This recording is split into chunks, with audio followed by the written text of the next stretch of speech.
Chapter 632. Because the price of killing Xingtian was too great. At the very least, the alliance between the witch tribe and the demon tribe, which had lasted for an eon, would be broken because of this. Surrender? Shenyuan, do you really think you've won? With a mocking smile on his face, Xingtian replied faintly. He hadn't lost yet, so what if he didn't have magic power? He still had a strong origin and that invincible belief. These would always support him so that he wouldn't fall. Being at a disadvantage, not only did it not dampen Xingtian's fighting spirit, but it also stimulated the ferocity hidden in his bones. Kill! Xingtian roared, and his body shook. Boundless innate baleful aura surged out of his body, almost engulfing everything. Whoosh whoosh, with Xingtian as the center. The dark purple sorcerer baleful aura swept out in all directions. It was vast and mighty, eroding everything around it. Wherever it passed, everything turned into nothingness and was swallowed up. Even the powerful Shenyuan sword didn't dare to fight head-on with such a powerful baleful aura. Therefore, the moment the baleful aura spread, the Shenyuan sword retracted its sword intent and returned to Xuanyuan's hand. The innate baleful aura of the witch tribe was much stronger than the innate baleful aura of the witch tribe inherited from the chaos demon god. The baleful aura of the witch tribe could be said to be the number one baleful aura of the primordial world. Pangu's Dutian divine baleful aura was said to be the number one baleful aura of the chaos. The baleful aura of the witch tribe, who had inherited his bloodline, could be imagined how powerful it was. In addition, when the witch tribe was born, they were tainted with the baleful aura of the heavens. Therefore, the two extremely high-level innate baleful auras merged in the body of the witch tribe, giving birth to an even more powerful innate baleful aura that belonged to the witch tribe, the baleful aura of the witch tribe. From the origin of the baleful aura of the witch tribe, one could see how powerful it was. If it was accidentally tainted by it, even the powerful Shenyuan sword wouldn't have an easy time. Although it wouldn't be destroyed, its spirituality would be greatly damaged. Therefore, Shenyuan hurriedly took back his Shenyuan sword. He didn't dare to let his sword touch the chi of sorcery, so he attacked with his sword chi. No matter how strong the evil spirit was, it had a limit. Couldn't erode the Shenyuan sword with the sword chi when it couldn't touch it. Could it? If the sorcerer chi could really do that, the sorcerer clan would have unified the untainted world a long time ago. They would not have ended up dying together with the demon clan. As the baleful sorcery chi erupted, Xingtian turned the tables and broke free from the Shenyuan sword's seal. Kill! As soon as he was free, Xingtian rushed towards Shenyuan without hesitation. Humph! Since you insist, don't blame me for being heartless. Seeing Xingtian like this, Shenyuan knew that it was hard to change his mind. At that moment, he didn't hesitate any longer. He was determined to kill Xingtian. If he could kill them, then he would. If he couldn't kill him, then he would suppress him. Sword of humanity, kill. Shenyuan made up his mind. He raised the Shenyuan sword in his hand and swung it down in the direction of Xingtian. Rumble! In the sky above the river of destiny, the fate of the human clan vibrated. Boundless power descended and blessed the Shenyuan sword. With this help, the power of the Shenyuan sword instantly soared. Endless radiance of humanity bloomed. It was incomparably dazzling. It bloomed from the Shenyuan sword and turned into a torch. It burned fiercely and ignited the sword light. Whoosh! A beam of sword light that was surrounded by torch flame shot out from the Shenyuan sword and slashed towards Xingtian in a mighty manner. As the torch burned, one could see the shadows of countless races appearing. They were creating various civilizations and deducing great power. Boom! The torch boiled and deduced the power of civilization. It was incomparably powerful and was added to the sword light.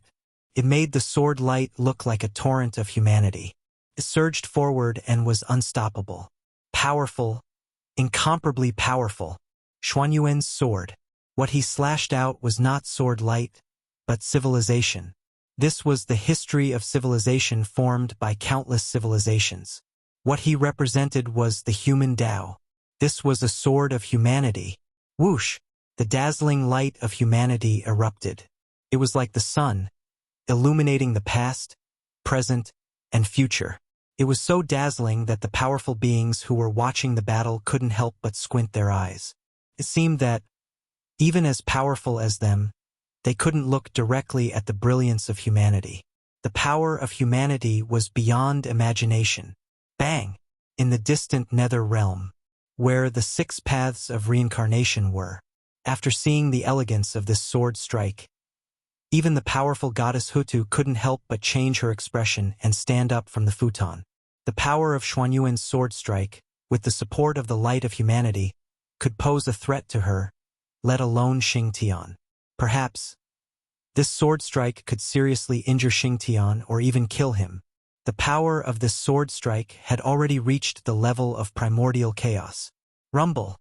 The sword light arrived with a loud bang and drowned Xingtian in the blink of an eye. Squeak! Squeak! Accompanied by the light of humanity, the torch burned to its heart's content and devoured Xingtian entirely. It wanted to use the power of humanity to completely purify him and completely disappear into the primordial world. The destruction of humanity. This was the true destruction of humanity. However, Xuanyuan had a trump card that could injure primordial chaos. However, Xingtian was able to live from ancient times until now and survive countless years without falling. The trump card in his hand might not be weak. Xingtian was surrounded by the torch, but he didn't show the slightest fear.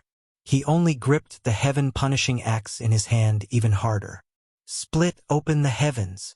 Xingtian raised the heaven-punishing axe in his hand with all his might. He roared and slashed horizontally in front of him. Rumble! In an instant, endless brilliance. It bloomed from the heaven-punishing axe.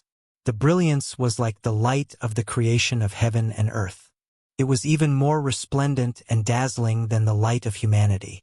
Moreover, as the brilliance circulated, it contained endless mysteries.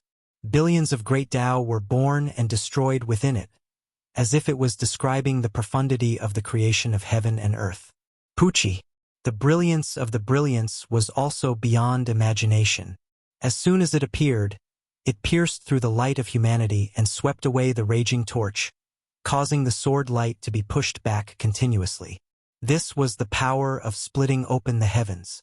Without a doubt, the brilliance that bloomed from the heaven-punishing axe was the brilliance emitted by the power of splitting open the heavens.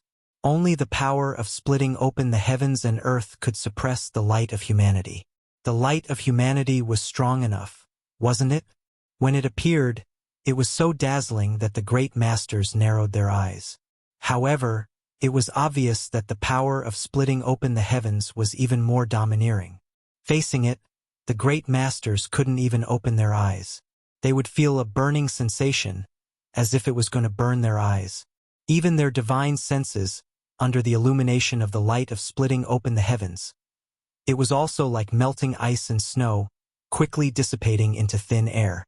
As a high-grade innate spirit treasure formed from the fragments of Pangu's axe, the heaven-punishing axe naturally had a part of the mark of splitting open the heavens. And this was Xingtian's greatest trump card.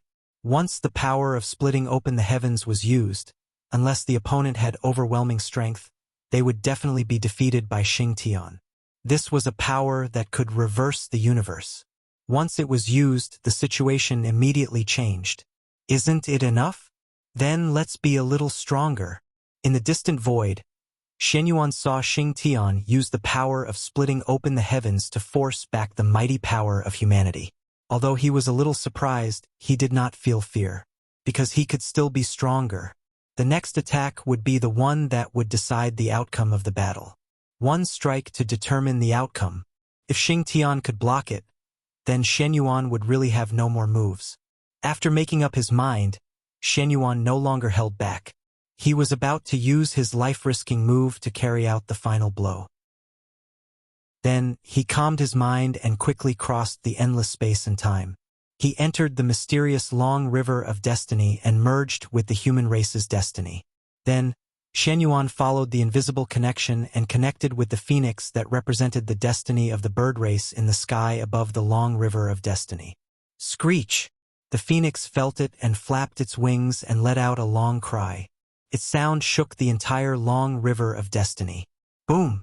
In the next moment, an extremely huge and ancient power crossed the endless space and time and blessed the Shenyuan sword in Xuanyuan's hand. Human sacred phoenix, / In a trance, Shenyuan came back to his senses.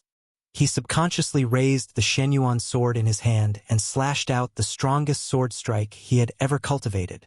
Screech! Under the brilliance of the Shenyuan sword, the long cry of the phoenix resounded throughout the primitive world, alarming countless great existences. Rumble! Dazzling seven-colored light bloomed from the Shenyuan sword as if it was burning. This is Nirvana Sacred Fire, Ancestor Phoenix's innate ability. Whoosh! As the Nirvana Sacred Fire twisted, a huge phoenix that was completely composed of seven-colored flames flew out of the Shenyuan sword. It carried the power of the bird race's destiny and flew toward Xingtian. Boom! On the other side, the human sacred fire that was completely suppressed by the power of Split the Heavens suddenly received the help of the seven-colored phoenix.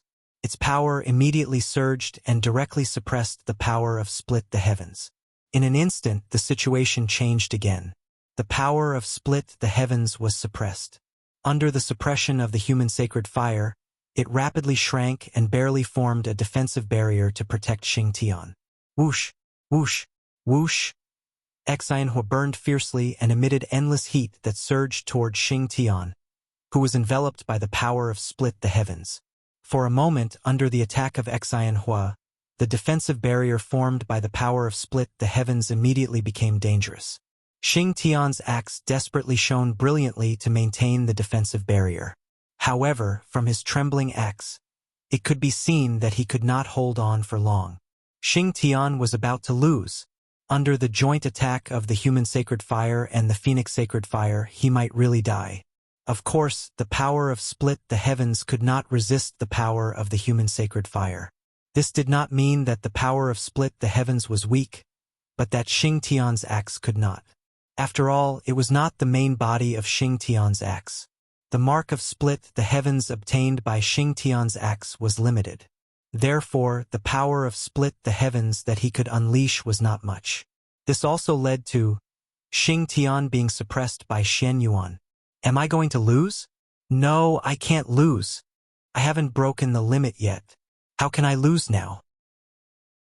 Moreover, if I lose and am killed by Shenyuan, then how will the sorcerer race and the human race get along in the future?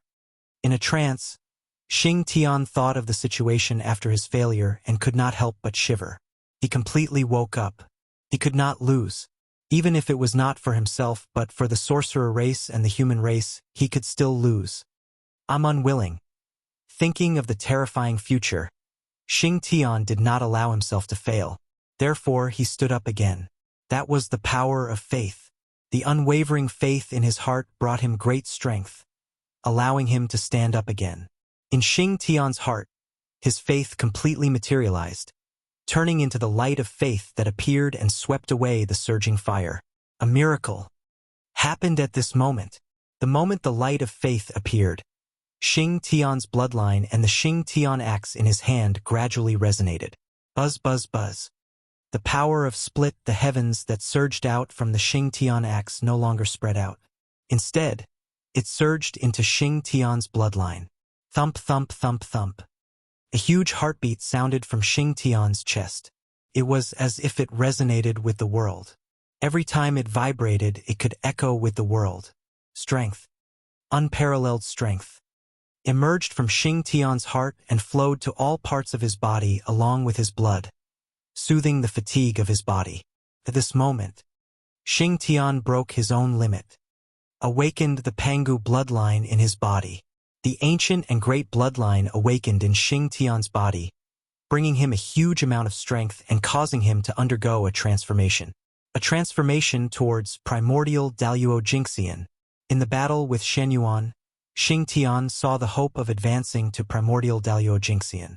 But this was not enough. Hope, just hope, whether it could be realized or not was still unknown. Therefore, he needed a hearty battle to vent the huge strength in his body and verify his own path so that he could speed up the process of his transformation. And the opponent that Xing Tian chose to fight was naturally Shen Yuan. Break! With a deep roar, Xing Tian unleashed the unparalleled power within his body.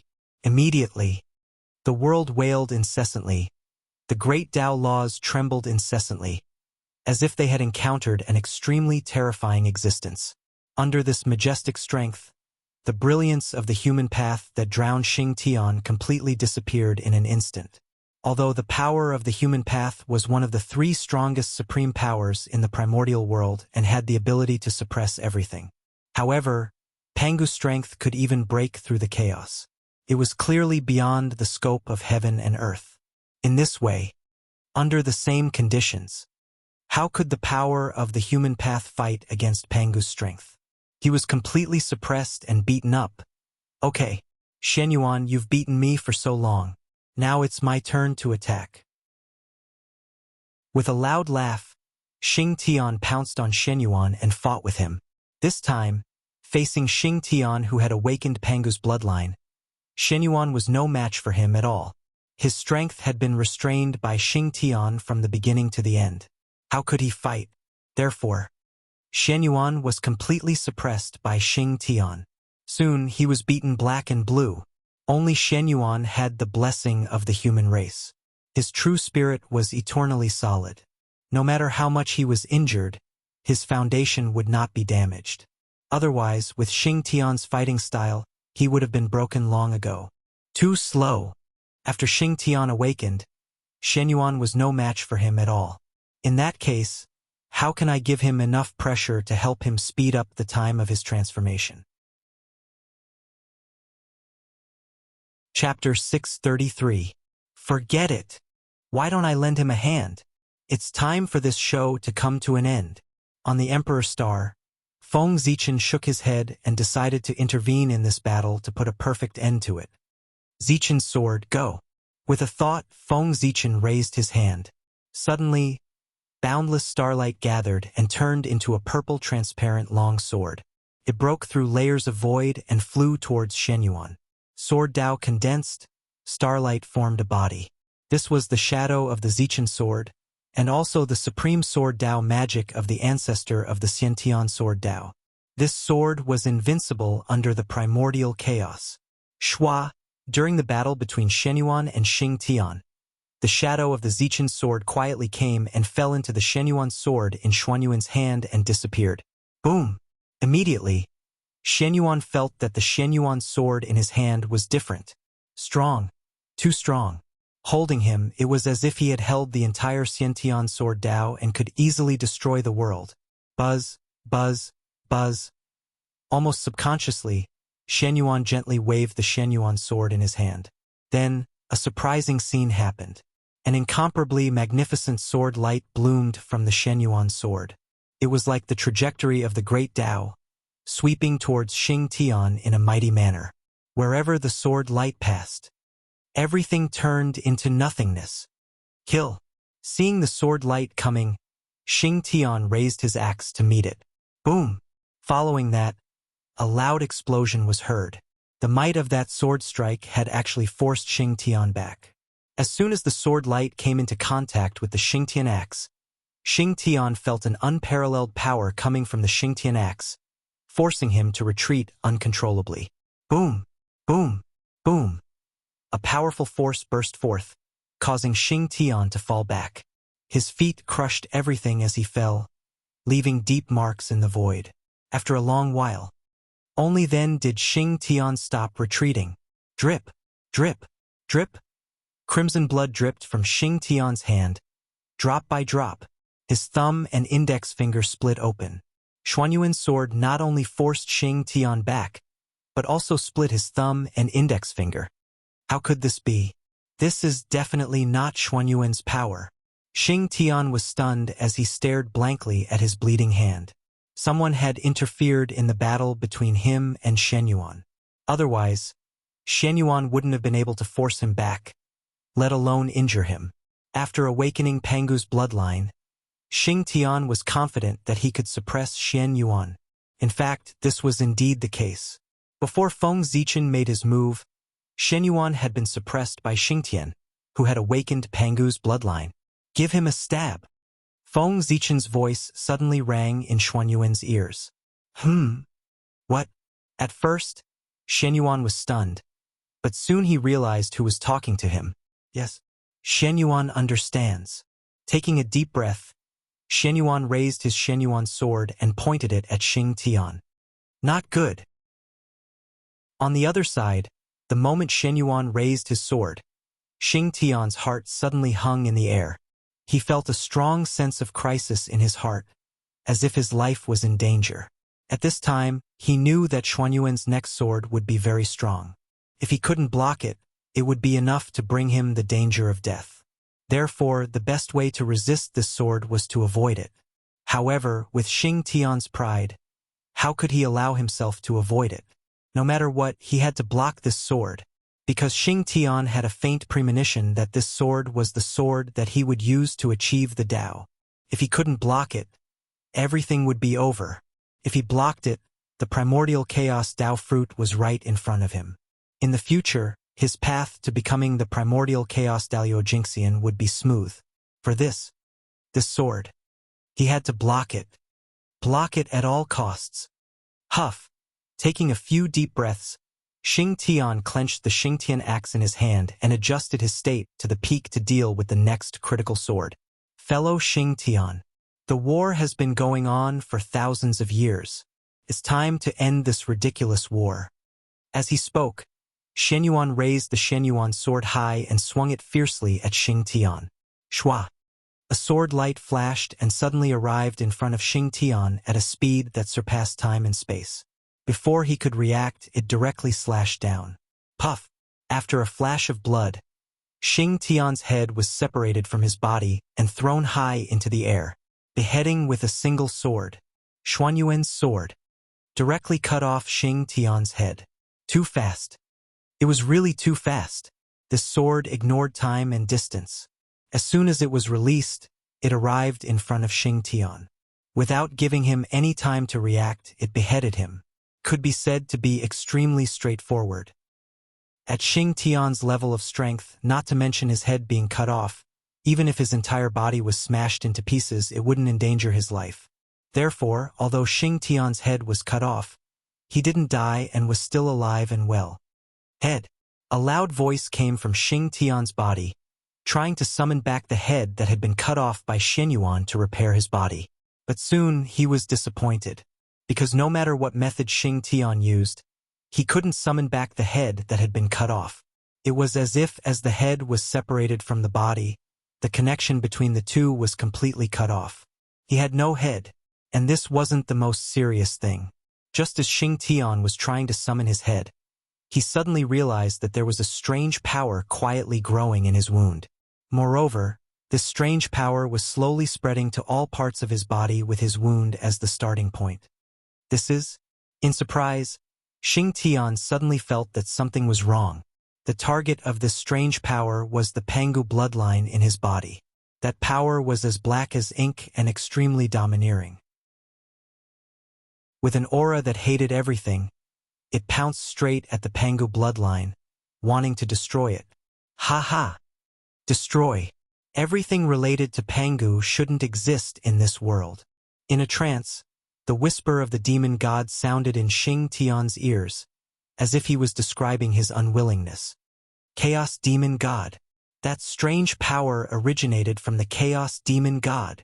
The disgust that came from the depths of his bloodline immediately made Xingtian understand the origin of the strange power in his body. The power that belonged to the chaos demon god. That's right. The sword that Feng Zichen slashed out with Xian Yuan's hand contained the power that belonged to the chaos demon god. In this world, the one who hated Pangu the most was the chaos demon god. Similarly, the one that Pangu feared the most was the chaos demon god. Because of their hostile relationship, the power of the chaos demon god became the power that could stimulate Pangu's power the most. Feng Zichen used the power of the chaos demon god to kill Xingtian in order to further stimulate the Pangu bloodline in his body, so as to accelerate his transformation process. Buzz, as expected, after sensing the power of the chaos demon god, The Pangu bloodline in Xing Tian's body immediately boiled. Countless mysterious runes gushed out from the depths of his bloodline and swept towards the surging power of the Chaos Demon God. Just like that, the two supreme powers began to battle with Xing Tian's body as the battlefield. Boom! Boom! Boom! One could see that on Xing Tian's headless body, two rays of brilliance suddenly rose up. One was holy and majestic, and the other was evil and strange. They intertwined with each other. Wherever the strange power passed, Xing Tian's body seemed to have suffered great damage and began to disintegrate and decay. However, as soon as Xing Tian's body showed signs of decay, the holy power immediately rushed over and repaired his body. This process often contained great fortune, which allowed Xing Tian's body to be fully tempered and undergo a drastic transformation. When this transformation reached a certain limit, Xing Tian suddenly roared and erupted with amazing power. Then, a miraculous change happened. Xing Tian completely abandoned his head and used his breasts as his eyes and navel as his mouth. He waved the Xingtian axe in his hand and brazenly charged towards Xian Yuan. Die! Crazy! Under the influence of the power of the Chaos Demon God, Xing Tian temporarily lost his mind and became extremely crazy. His heart was filled with the desire to destroy everything around him. Bang! The axe chopped down, the tyrannical power wantonly rushed out. It tore through space and shattered the rules of heaven and earth. Clang! Xian Yuan raised his sword and blocked Xing Tian's axe. Although Xing Tian's strength was much stronger than before, because he had lost his mind, he was not as threatening as before. That was because his attack had no skill to speak of. It was very easy to dodge. But even so, Xian Yuan could not avoid it. It was because Xing Tian, who was stronger, had a greater destructive power to the surroundings. If Xian Yuan dodged Xing Tian's attack, then his attack would hit the depths of the void and bring a great disaster to the common people. How could Xian Yuan just stand by and watch the innocent people suffer? Therefore, he could only step forward and try his best to resist Xing Tian. Fortunately, Xian Yuan was not fighting alone. Behind him, Feng Zichen was helping him. In order to give Xian Yuan the power to resist Xing Tian, Feng Zichen gave him the authority of the innate way of the sword so that he could mobilize the power of the innate way of the sword. After countless years of precipitation, the innate way of the sword was no longer as weak as when it was first born. It had long penetrated into all parts of the untainted land and became like the other innate ways of the sword, able to coexist with the origin of heaven and earth. If the innate way of the sword erupted, its power would definitely be comparable to the realm above the origin. But then, the price would be too great, and it would cause irreversible damage to the innate way of the sword. Therefore, unless it was the most desperate moment, Feng Zichen would never use such means. Now, giving Xian Yuan a part of the authority was enough to give him the power to resist Xing Tian. In addition, in order to help Xing Tian suppress the power of the demon god in his body, Xian Yuan took out the innate treasure that he had never used in the previous battle, the People Dao Emperor's seal. Previously, because he was not sure about the influence of Pangu's bloodline on the Pangu's finger bone, Xian Yuan did not dare to take out this treasure for fear of being counterattacked by the other party. But now, at this moment, Xian Yuan was not a fool. He naturally guessed the purpose of Xing Tian's challenge to him. Without hesitation, he directly took out the innate treasure, the People Dao Emperor's seal, and evolved the Pangu's finger bone to help Xing Tian suppress the power of the demon god of chaos in his body. As for being used by Xing Tian, would Xian Yuan be angry? To be honest, he was not. Because if it were him, he would not tell the other party directly if he wanted to use others to break through the realm. It was precisely because he did not know that he would kill him, so that the effect of this method would be maximized. If he knew in advance, he would inevitably hold back when he attacked, and he would not be able to achieve his goal. Therefore, he could not tell the other party in advance. Of course, an apology after the event was inevitable. Moreover, there was another reason why Xian Yuan was not angry. The joy of the harvest was greater than the anger in his heart. After this battle, his strength would be completely stabilized, and he would officially become the top great magician of the untainted world. He would also lay a firm foundation for the future.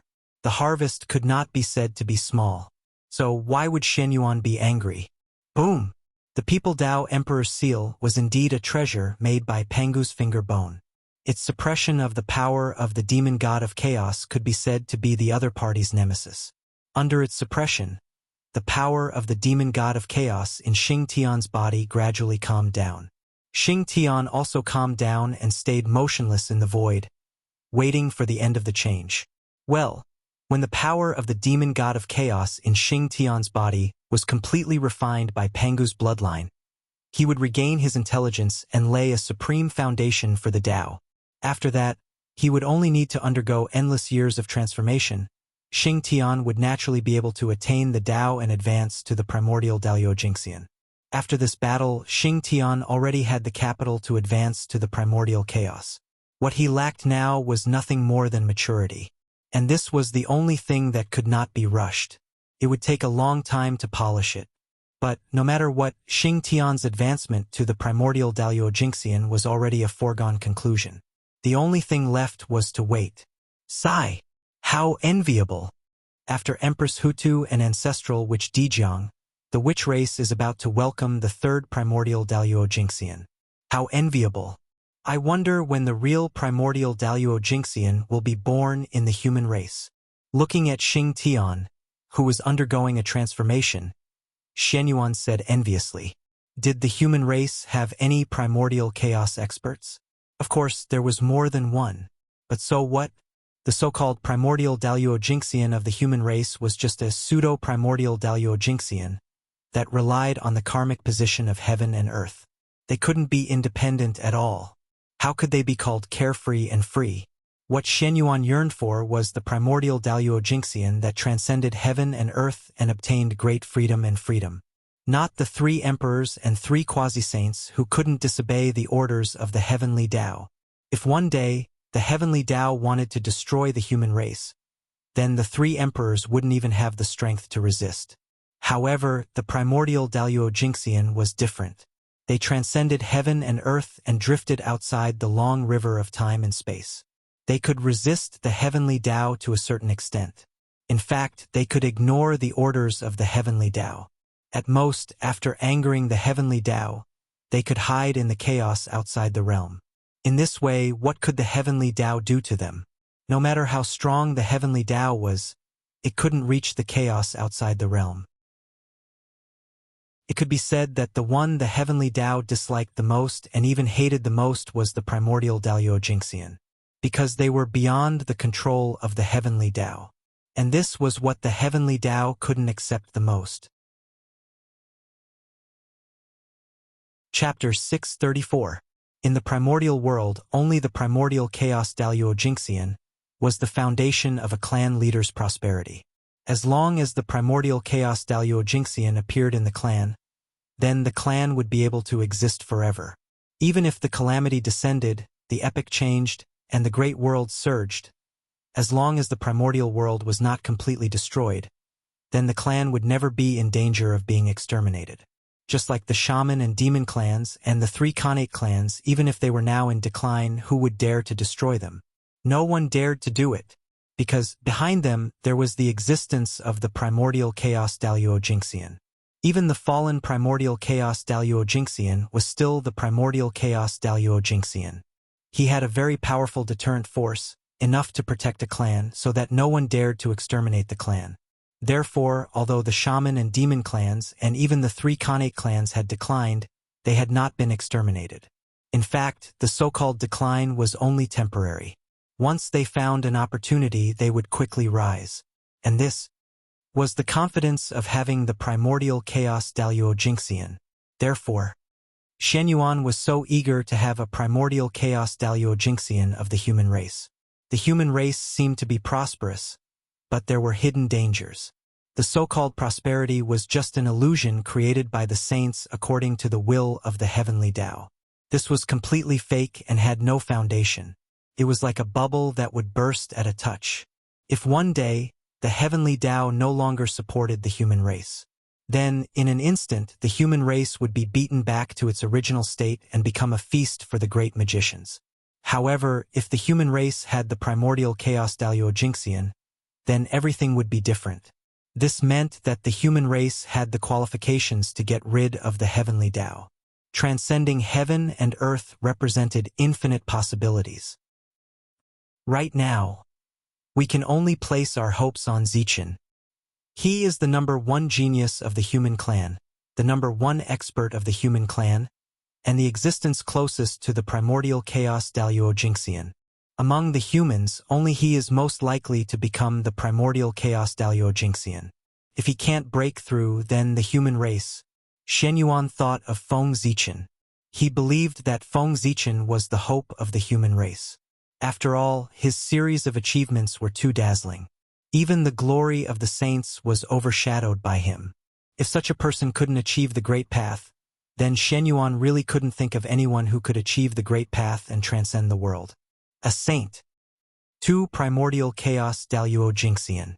The sorcerer tribe is such a heaven-defying race. Shen Yuan raised his head and looked at Xingtian. He couldn't help but feel jealous. How enviable.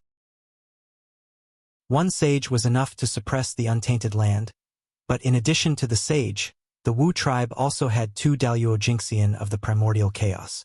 How could they not be jealous? They were simply too strong, of course.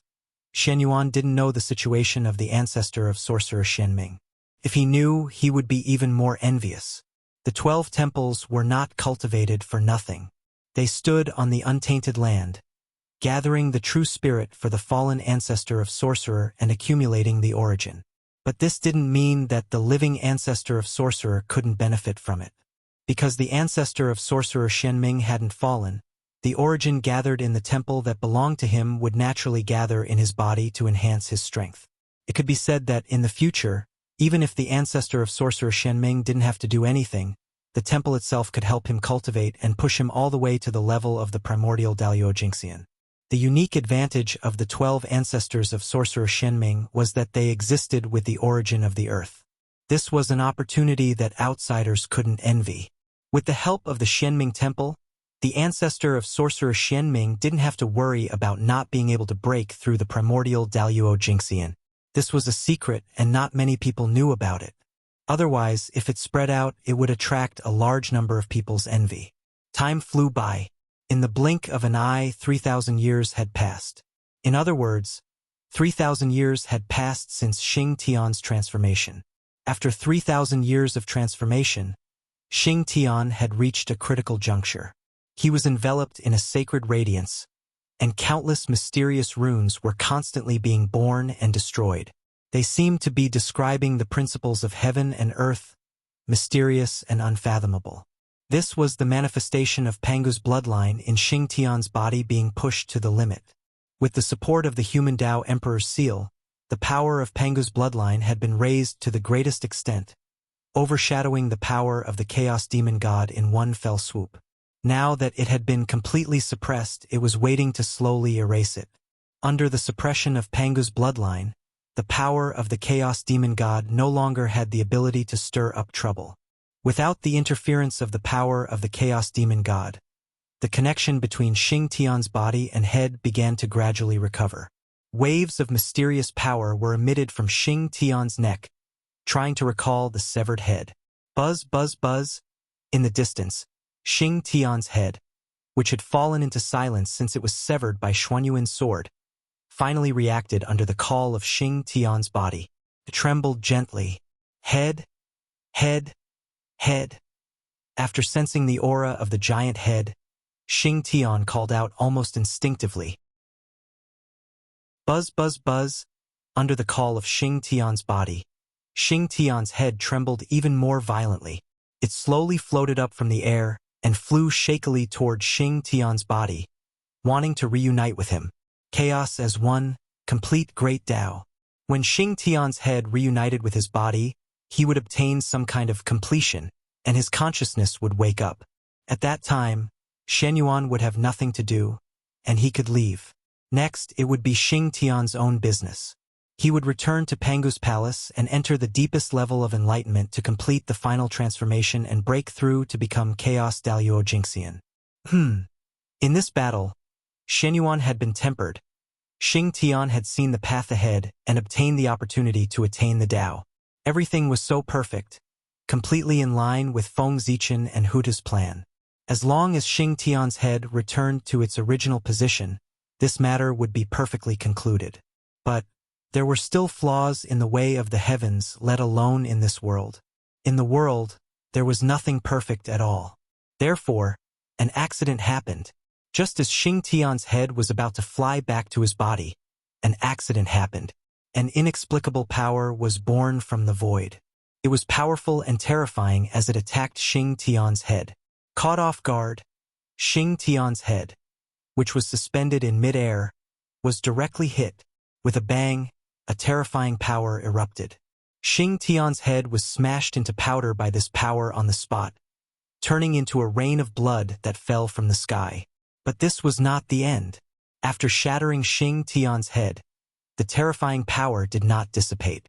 Instead, it spread out in the void and swept towards Xing Tian's head, turning into a rain of blood that filled the sky.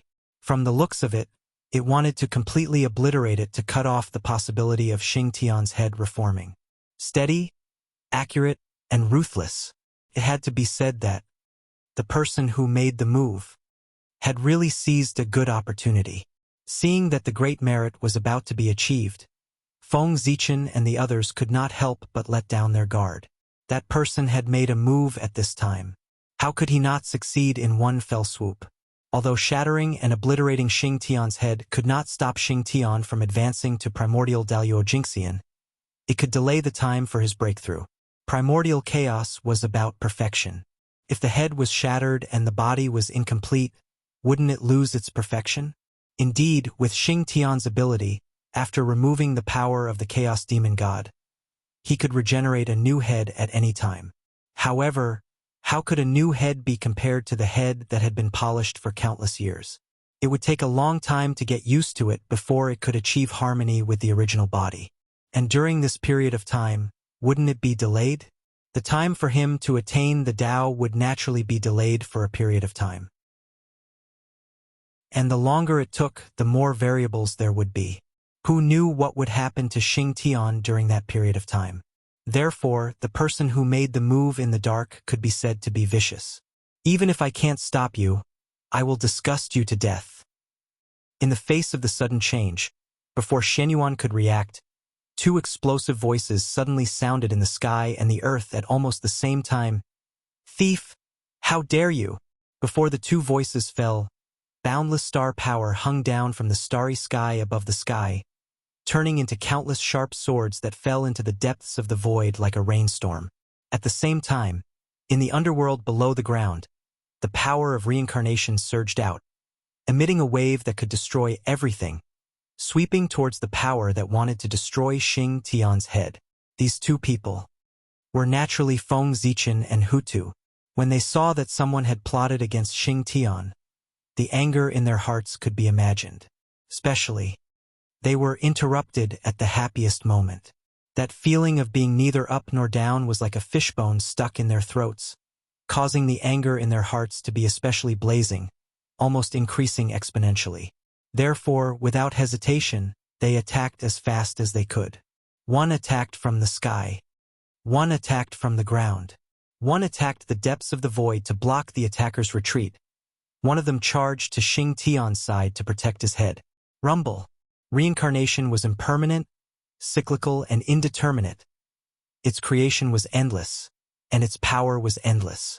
Almost as soon as it appeared, it destroyed the inexplicable power that was attacking Xing Tian's head. However, although Hutu attacked quickly, she was still one step slower than the attacker. And it was this one-step difference that caused a portion of the blood rain that Xing Tian's head had turned into to be destroyed. About 3 to 4 layers.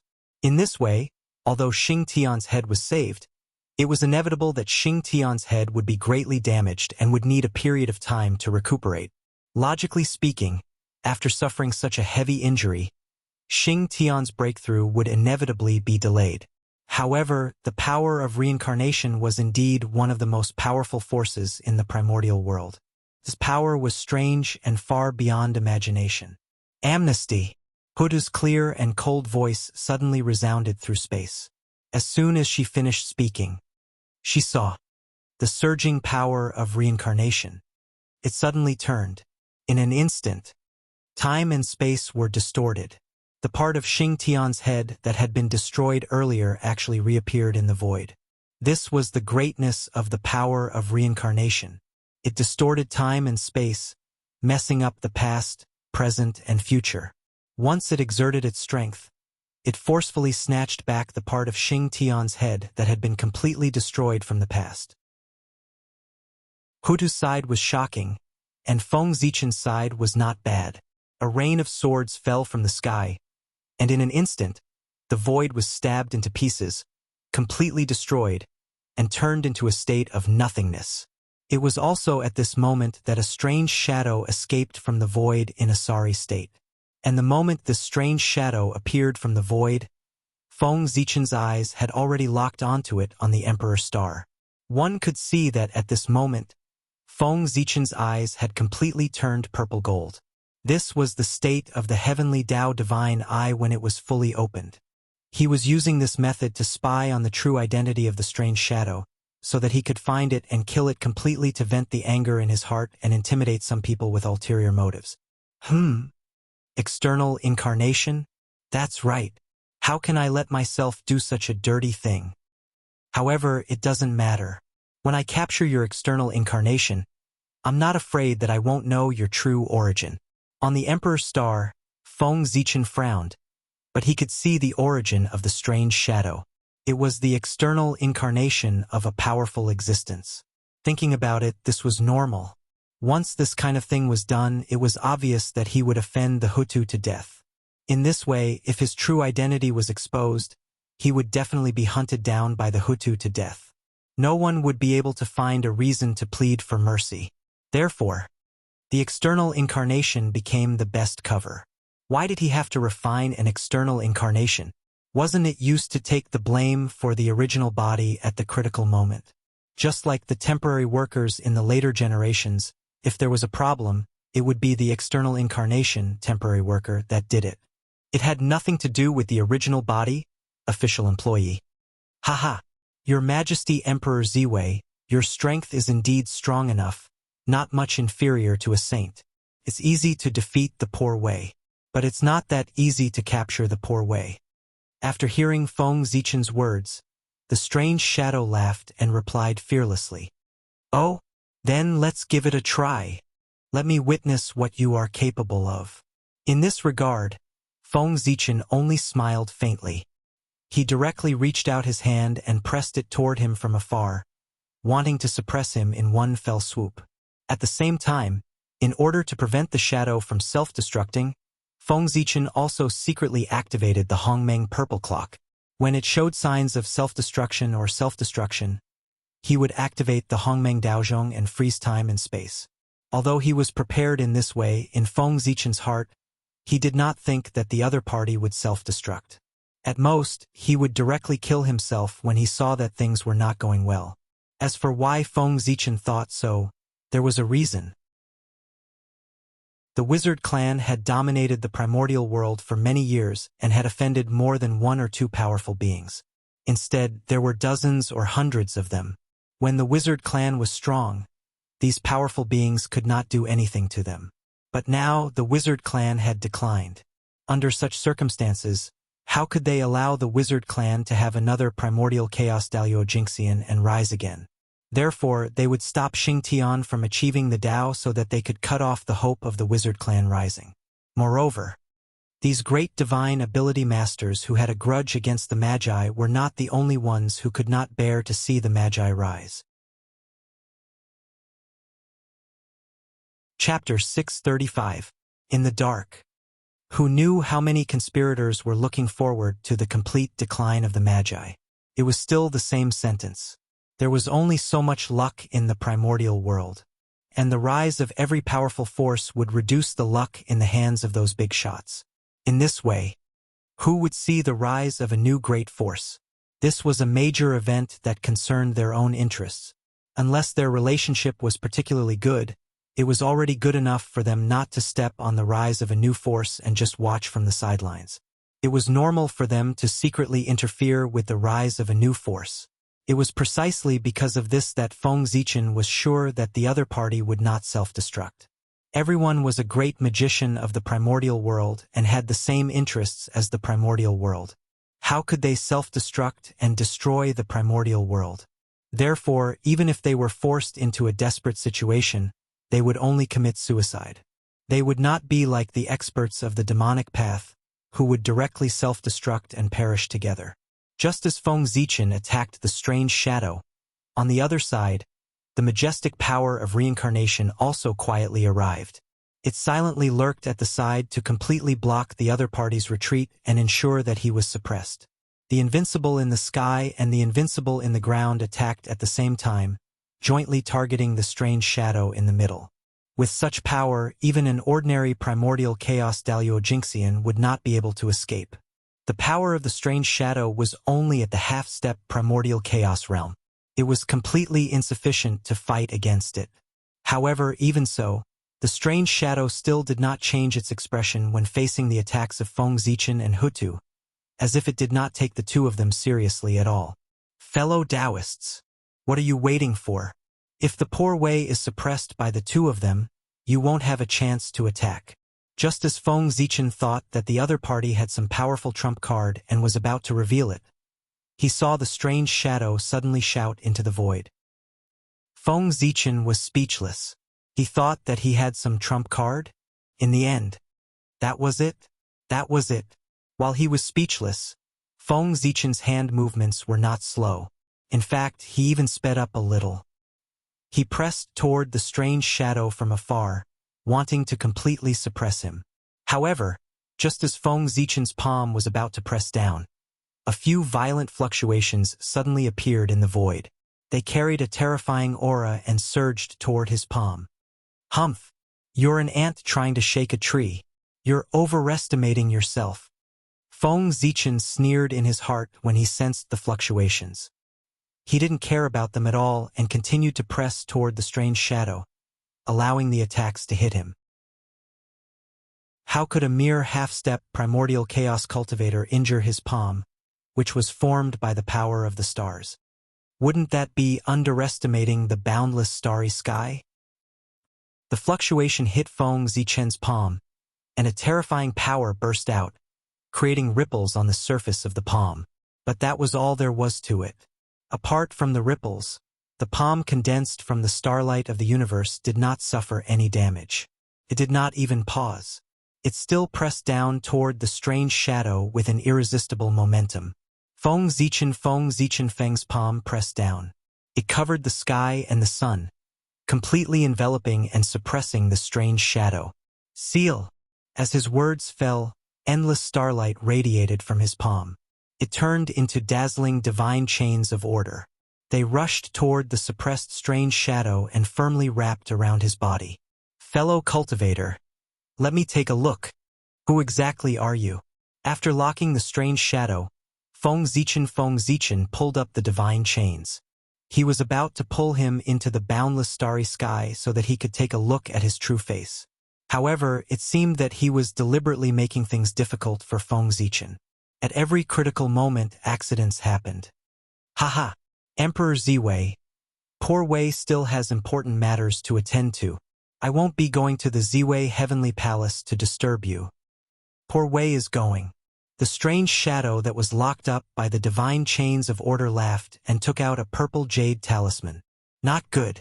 After sensing the aura emitted by the purple jade talisman, Feng Zichen immediately knew that something was wrong and was about to take action to remedy the situation. But unfortunately, everything was over. Chi. Countless mysterious runes surged out from the purple jade talisman. In the blink of an eye, they enveloped the strange shadow. After that, a purple light flashed, and the figure of the strange shadow disappeared. Even though Feng Zichen released his divine consciousness in time and searched the entire primitive world, he did not find the slightest trace of his aura. It was as if this person had evaporated into thin air. Good. Very good. Very good. The treasure bestowed by the Tao ancestor is indeed extraordinary. On the Ziwei star, Feng Zichen's face completely darkened. That's right.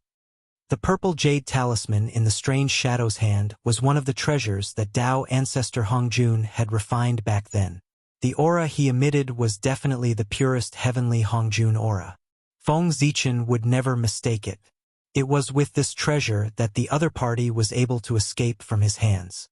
Although Tao ancestor Hongjun had only just entered the primordial chaos Tao realm when he refined those treasures, he hadn't even stepped into the primordial chaos Tao realm yet. However, after Tao ancestor Hongjun merged with the Tao, everything related to him became an item of the heavenly Tao. As a result, his power was greatly increased and he became extraordinary. It was precisely because of this reason that the treasures refined by Tao ancestor Hongjun in the past had become one of the best special treasures in the primordial world.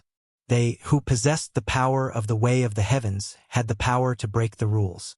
They could turn the rotten into the miraculous, and the impossible into the possible.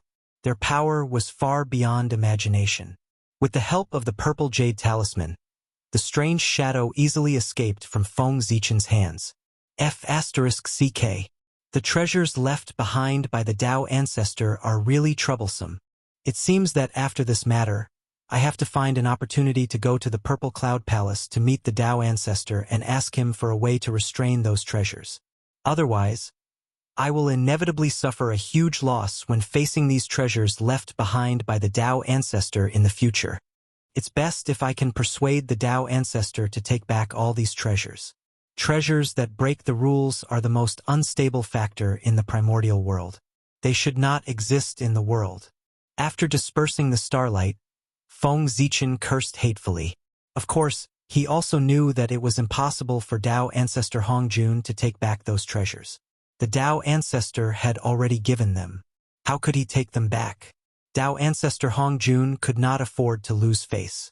However, after this matter, no matter what, Feng Zichen of the Purple Cloud Palace had to make a trip there. Including the time with Taoist Mu Xian, he had already suffered twice from the Tao ancestor's treasures. As the saying goes, once and twice, but not thrice. He did not want this to happen a third time. Therefore, it was inevitable that he would go to Tao ancestor Hongjun to ask for a way to restrain it. He's gone. Then, how are you going to escape? On the Emperor Star, Feng Zichen retracted his thoughts and turned to look at another void. Over there were a few people who had helped the strange shadow to escape from its predicament. Not only did their actions fail to save the strange shadow, but they also exposed themselves. Rumble. The power of reincarnation kept spinning in the void. It was opposing and unified, evolving into all kinds of mysterious powers. It locked down the space-time here and trapped those people in place, unable to leave. The Lady of Earth had made a move. After this happened, it was obvious that the Lady of Earth was even angrier than Feng Zichen. It was also because of this that the Lady of Earth and Xingtian were truly on their side. As for Feng Zichen, he could only be considered half of their side. In that case, compared to Feng Zichen, the Lady of Earth was naturally more nervous about Xingtian. In the starry sky, star power condensed again, turning into a huge imperial seal that pressed down on the few people trapped by the Lady of Earth. This time, I'd like to see how you're going to escape. This time, Feng Zichen did not believe that these people also had the Tao ancestors' treasures. They were not cabbages that could be seen everywhere. However, reality slapped him hard in the face. It was also because Feng Zichen had forgotten that the so-called Tao ancestors' treasures were in the hands of the great magicians. Back then, the existences who had obtained the Tao ancestors' treasures from the treasure-snatching rock should have become the top great magicians of the primordial world. On the other side, Feng Zichen had just said that he would not suffer a third loss from the Tao ancestors' treasures. But shortly after, the third loss came right at his face. Under his incredulous gaze, one of the people trapped by the Lady of Earth suddenly took out a small purple Tao bell. Clang! That person gently shook the Tao bell, and endless runes appeared. Like a tide, they spread quickly and covered the entire void in the blink of an eye. Boom! The starlight seal suddenly pressed down and pierced through the mysterious rune. After receiving such a heavy blow, the rune was destroyed. However, there was no trace of those people on the spot. They had long run away. Without a doubt, the small purple Dao bell was also one of the Dao ancestors' treasures. Otherwise, it would have been impossible for him to lead everyone away safely under the joint attack of Feng Zichen and the Lady of Earth. The power of the Dao ancestors' treasures was indeed unbelievable. Fortunately, although the Dao ancestors' treasures were strong, they were consumables and could not be used repeatedly. At most, they could be used 2 or 3 times, 4 or 5 times. In any case, they could not be used more than 9 times. After that, they would shatter. It was precisely because of this restriction that the primordial world would not be in chaos. Otherwise, if the Dao ancestors' treasures were allowed to wreak havoc, who knew what the primordial world would become? Damn the Dao ancestors' treasures! At this moment, Feng Zichen felt that his face had been slapped so hard that it was almost swollen. Of course, he was not the only one with a black face. The Lady of Earth's expression was not much better. This time, the two of them were embarrassed. Even after joining forces, they still let him escape. It was really embarrassing. This humiliation also made the Lady of Earth secretly make up her mind. After this matter, she had to focus on studying the Tao and the 6 paths of reincarnation disc so that she could find a way to deal with the Tao ancestors' treasures. The Tao and the heavenly Tao had the same status. The 6 paths of reincarnation disc was a chaos treasure that transcended the world and was not under the jurisdiction of the heavenly Tao. Therefore, the power of these two had the ability to resist the Tao ancestors' treasures. However, how to operate it depended on the Lady of Earth's comprehension and methods. However, although they did not catch the person who ambushed them and the person who rescued them later, the two of them did not gain nothing. At the very least, they were certain that the person who attacked was definitely a great divine ability of the primordial world. Otherwise, they would definitely not have been able to take out the Tao ancestors' treasures. If the Chaos Fiend Celestial used the Tao ancestors' treasures, the heavenly Tao would probably immediately know his identity and send down the heavenly punishment to completely destroy him. From the matter of the great divine ability interfering with Xing Tian's attainment of the Tao, it could be seen that many great divine abilities of the primordial world were full of hostility towards the Magi and did not want to see them rise again. In the future, there would probably be a lot of trouble. However, this had nothing to do with Feng Zichen. He could be said to have done his best for the Magi. He had revived the Magi and nurtured experts. He was completely worthy of the help the Magi had given the human clan back then. Therefore, after this matter, he would focus on developing the human clan.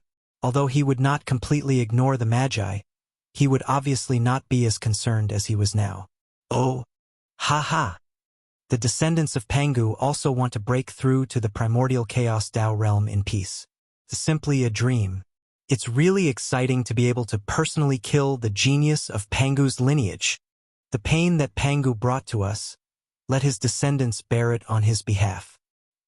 Just as Feng Zichen and Hutu were pondering, the scene changed again. 3 chaos demon gods walked out of the void carelessly and attacked Xing Tian, who was transforming. Their attitude could be said to be arrogant. They did not take Feng Zichen and Hutu, who were paying attention to this place, seriously at all. What did it mean to be arrogant? That was it. The arrogant attitude of the 3 chaos demon gods really stunned Feng Zichen. He did not know whether they were really stupid or not. It was because of this time that he was stunned that he did not immediately stop the 3 of them. Kill. After seeing the 3 chaos demon gods coming, Xian Yuan, who was guarding beside Xing Tian, held the Xian Yuan sword in his hand and directly attacked one of the chaos demon gods with the principle of whoever strikes first gains the advantage and whoever strikes later suffers the disaster. As for the strength of the 3 chaos demon gods, they had naturally stepped into the realm of the primordial chaos Dalio Jinxian. However, these 3 chaos demon gods were new faces. He had never seen them before. Moreover, judging from their aura, they were obviously unstable. Obviously, they had just been promoted to the realm of the primordial chaos Dalio Jinxian. But this was not important. Crossing that threshold represented the peak of the untainted land. The strength of one person alone was more than the combined strength of the previous few people. At this moment, there were 3 of them, which showed how much importance the chaos demon gods attached to Xing Tian. Boom! Xing Tian attacked and fought with one of the Chaos Demon gods. Fortunately, Feng Zichen had opened up part of the authority of the Khanate Sword Principle to him. Otherwise, Xian Yuan would not have been able to defeat this Chaos Demon god. On the other side, seeing that Xian Yuan had stopped one of the Chaos Demon gods, Huta did not dare to show weakness. She used the power of reincarnation to stop another Chaos Demon god. "Oh, hey," I said. On Ziwei Star, Feng Zichen took a step forward and said to the last person in a low voice. Chapter 636. Killing Intent. Uncontrollable killing intent rose in Feng Zichen's body. Being slapped in the face consecutively had long made him extraordinarily angry. After that, the contempt of the three Chaos Demon gods infuriated him to the extreme. Therefore, Feng Zichen had the intention to kill. He wanted to use blood to extinguish the anger in his heart. "You guys, did you forget something?" The low voice resounded clearly in the ears of the Chaos Demon god, stopping him from moving forward. Under the pretentious calm tone, there was uncontrollable anger. From this, one could see how angry the owner of the voice was. "Oh, you Junior? Are you stopping me? Are you hallucinating because you defeated a few Chaos Demon gods earlier? So much so that you think that the Chaos Demon gods are nothing more than this? It's ridiculous. Even innate god fiends have differences in strength, let alone Chaos Demon gods." The Chaos Demon god turned around and put his hands behind his back. As if he was preaching, he said to Feng Zichen, "Unlike the 9 Chaos Demon gods that appeared first, although the 3 of them were not the top Chaos Demon gods, they were still above average and extremely powerful. Every one of them had the cultivation of the 6th firmament of primordial chaos. Therefore, they had the right to be arrogant. They knew Feng Zichen's battle record, but they still didn't take him seriously." Silence. There was another moment of silence. The other party was so arrogant that Feng Zichen was speechless. "Die!" Tired, Feng Zichen didn't say much. He directly pressed down with his palm, trying to kill him. Whether the other party was really confident or just bluffing, it didn't matter. What he wanted was just that the other party was dead. That was all. As Feng Zichen raised his hand, countless starlight gathered and condensed into a dazzling handprint in the starry sky. It blotted out the sky and covered the sun as it rushed toward the Chaos Demon Celestial. Rumble. With the seal, everything changed. An invisible aura spread out, and the world froze. The great Tao stopped rotating, and the river of time stopped moving. Countless living beings lost their consciousness. At that time, the primordial world could still remain awake. Only those great beings who had stood at the end of the river of time could do so. But at this moment, they were not in the right state. These great mediums all stared blankly at the huge handprint descending from the sky, their bodies trembling slightly. They were afraid. They were terrified of the huge handprint that was descending from the sky. This was because they felt a long-lost sense of crisis from the aura emitted by the handprint. It was as if... No, it didn't seem like it. Even if it was true, under that palm, they would really die, completely fall. Their physical bodies would vanish, and their innate, indestructible true spirits would completely disperse. Even the great Tao that they had painstakingly cultivated would fall into silence. The mark of the origin of the great Tao would also sink and be difficult to appear again. This meant that once they were killed by that handprint, they would become like the first-generation innate god fiends that had fallen in the ancient times. Although they would not completely fall, they would never be able to return from the silence. And if they could never return, what was the difference between them and complete death? It could be said that this was the first time that the great mediums had felt such a strong life and death crisis since they had proven their Tao. That handprint could threaten the foundation of their existence. It was really terrifying. Fortunately, that magical power was not aimed at them. Otherwise, they really did not know how to resist such an attack. In the face of Feng Zichen's palm, the great mediums who were still watching the battle were terrified. Not to mention the Chaos Demon God who was in the center of Feng Zichen's attack. The moment the huge handprint fell, the Chaos Demon God knew that something was wrong. He could no longer maintain his previous arrogance. and the smile on his face was replaced by a look of horror. Almost subconsciously, he wanted to retreat so that he could avoid this divine ability. But unfortunately, he could not move. He was fixed in place by the aura of the huge handprint, and could only resist the palm that fell from the sky. Rumble. When the handprint fell, it could be seen that there was a 5-colored brilliance blooming. Above the handprint, 5 vague shadows of emperors were faintly formed. That was the supreme great 5 emperors' handprint. Of course, although the power of the 5 emperors' handprint was strong, it was too exaggerated to say that it could frighten the great mediums in the untainted land and the chaos demon god in the 6th heaven of Hunyuan. Therefore, the 5 emperors' handprint that Feng Zichen used was completely different from the one he had used before. The 5 shadows of emperors behind the handprint were not the 5 elements sacred beasts, 5 elements ancestral sorcerer, or 5 elements demonic god. They were the incarnations of the celestial immortals Tao, the earth immortals Tao, the human immortals Tao, the immortal immortals Tao, and the ghost immortals Tao. These 5 immortal Daos represented all the immortal Daos in the untainted land. Feng Zichen played the 5 roles. He used Great Emperor Ziwei to derive the Tao of Sky Immortals, Shenqing to derive the Tao of Earth Immortals, Luiz to derive the Tao of Human Immortals, Gaochen to derive the Tao of Divine Immortals, and Fengdu to derive the Tao of Ghost Immortals. The 5 incarnations each carried the 5 immortal Daos and combined the providence of the 5 immortal Daos into one, turning into a supreme handprint that blasted toward the chaos demon god. It could be said that Feng Zichen's handprint was called the 5 emperors' handprint, but it was actually the providence of the entire immortal Tao. What was the immortal Tao? It was the orthodox and mainstream of the untainted land. It was not an exaggeration to say that its providence and power were far beyond imagination. When the palm pressed down, the providence of the entire immortal Tao and the orthodox of the untainted land pressed down. Who could resist such power? Not to mention the chaos demon god, even the demon ancestor Rahu himself would not be able to resist it. This divine power was one of the strongest trump cards that Feng Zichen had deduced at all costs after the battle with the demon ancestor Rahu. He was worried that the demon ancestor Rahu would make a comeback.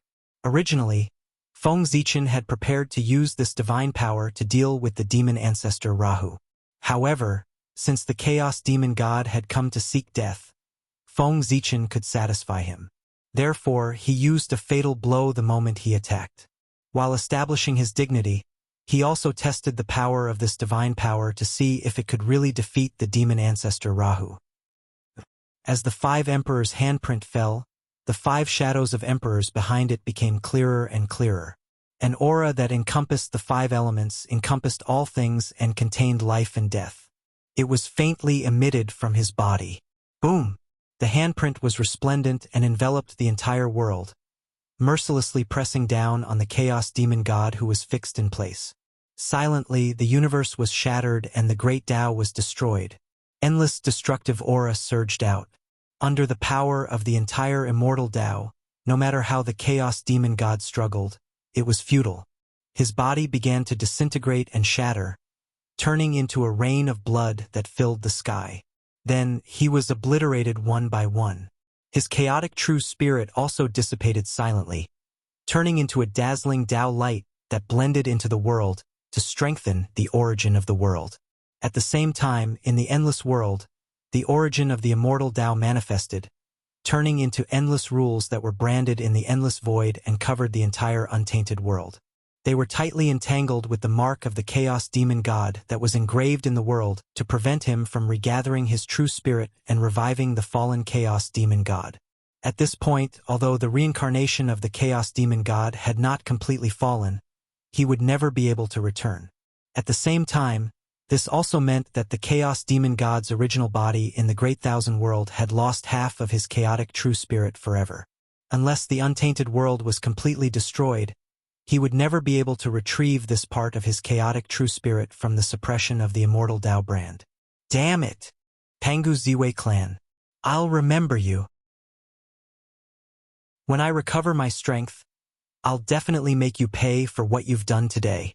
The moment the chaos demon god died, a supreme being in a Great Thousand World outside the endless spacetime couldn't help but roar loudly.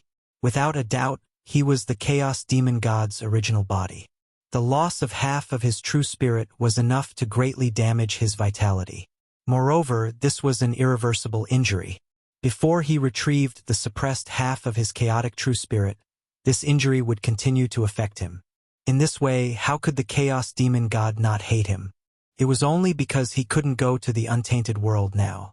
Otherwise, he would definitely risk his life to fight Feng Zichen. A threat? Interesting.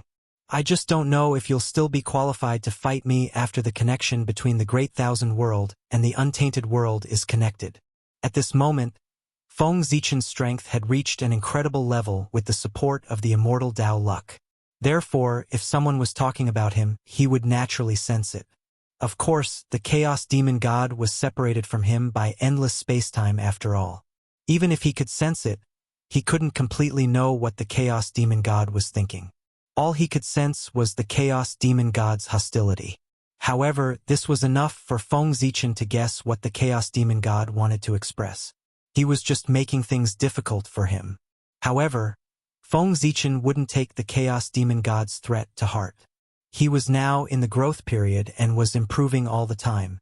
Perhaps when the Chaos Demon God really appeared in front of him, his strength would have already surpassed the Chaos Demon God.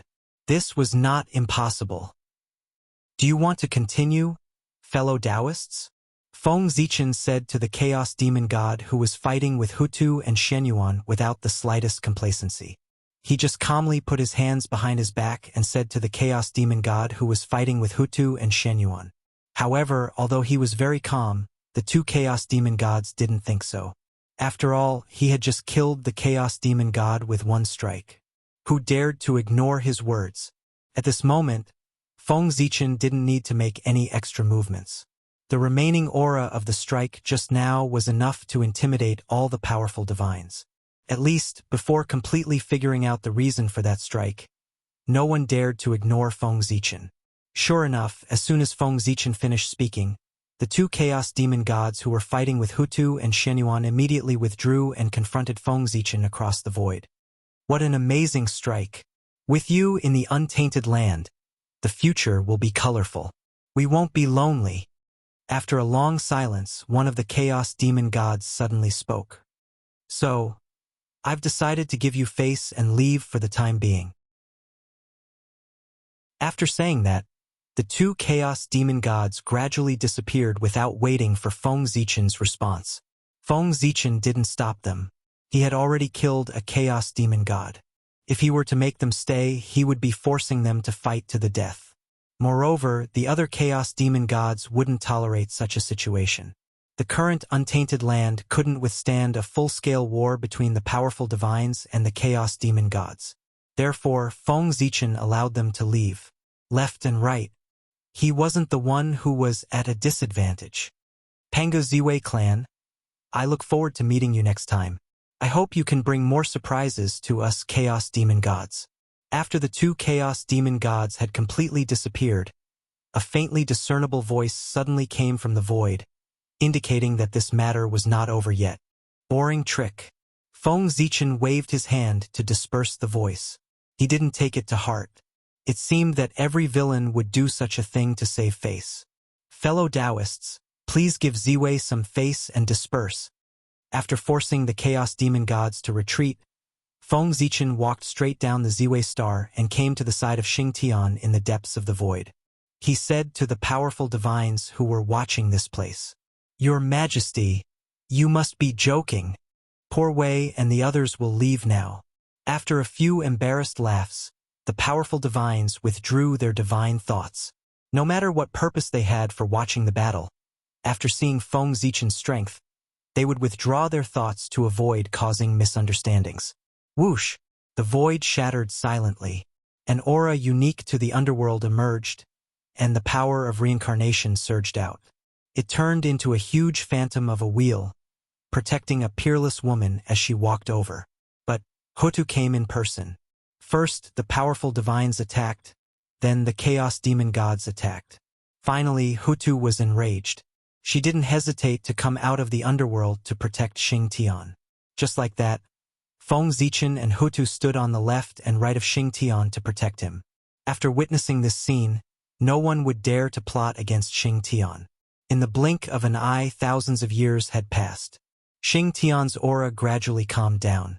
This also meant that Feng Zichen's protection mission was finally over. During this period of time, thank you so much, fellow Taoist. Fellow Taoist, the wizard tribe will never forget your help today. Hutu raised her hand and took Xing Tian away. She thanked Feng Zichen seriously. You're welcome, fellow Taoist. As Pangu's descendants, we should help each other. Why do you and I have to be so polite? Feng Zichen waved his hand and said with a smile, that was true. Feng Zichen's real name was the Pangu Zichen clan, and Great Emperor Ziwei's real name was the Pangu Ziwei clan. Like the 12 ancestral sorcerers of the Three Pure Ones, they were the most authentic descendants of the Pangu. Chapter 637. Therefore, in a sense, Feng Zichen and the 12 ancestral magi of the Three Pure Ones could be considered family. It was natural for him to be close to the magi. As for why he was not close to the Three Pure Ones, it was naturally because the relationship between the Three Pure Ones and the Pangu had been distant many years ago. This was the result of the Three Pure Ones' long-term efforts. They had been using some method to weaken their relationship with the Pangu. It could be said that apart from the identity of the Pangu, the Three Pure Ones had nothing to do with the Pangu. How could Feng Zichen, who was surrounded by the Pangu, be close to the Three Pure Ones? On the other hand, the Magi had a good relationship with Feng Zichen because they were also surrounded by the Pangu. They were natural allies. Yes, all of this was very reasonable. These words were completely for outsiders to hear. Outsiders did not know the relationship between Feng Zichen and Great Emperor Ziwei, so they naturally did not understand why he helped the Magi. However, as soon as this sentence was said, those great mystical abilities would automatically fill in a reasonable explanation. Fellow Taoist Ziwei, since this matter is over, the poor Wei will leave with Xing Tian first. After his transformation is completed, the poor Wei will bring him to visit personally to thank you for your help today. After bowing to Feng Zichen, the Lady of Earth left with Xing Tian. After all, this place was not a good place for seclusion. It was also not safe. If they continued to stay, it was hard to guarantee that no one would choose to take the risk. Therefore, the Lady of Earth decided to bring Xing Tian back to the Pangu Hall first. Only that place was the most suitable place for Xing Tian to transform. As a temple formed by the Pangu's skull, the Pangu Hall had incredible abilities. It could be said to be the safest place in the primordial world. Even the heavenly Tao could not interfere there. To be precise, the heavenly Tao could not see the Pangu Hall at all. Even if Hall Pangu was right under the eyes of the heavenly Tao would not be able to discover it. This was Pangu's strength. Even though countless years had passed, the people of the primordial world still found it difficult to understand the means that he had left behind. Buzz, buzz, buzz. As ripples appeared in the void, Hutu and Xing Tian's figures slowly disappeared. They had already made their way to the Pangu Palace through the connection between them. After Hutu left, Feng Zichen glanced around. His figure flickered and he also disappeared. He had returned to the Emperor Star. The battle between the human Emperor Xian Yuan and the great sorcerer Xing Tian broke out suddenly and ended very hastily. Originally, everyone thought that one of them would definitely die. At the very least, it should also be a lose-lose situation, and the relationship between the two clans would be broken because of this. However, the result was extremely unexpected. Not only did the two sides of the battle not die because of this, but they also obtained a huge opportunity and became even more powerful. For example, Xing Tian, who was originally half a step into the realm of primordial chaos, had surpassed his limit and broken his own shackles after this battle. From then on, he was one step closer and saw the hope of becoming the primordial chaos Dalio Jinxian. As for Xian Yuan, he had relied on this battle to completely stabilize his realm and officially became one of the top great masters of the primordial world.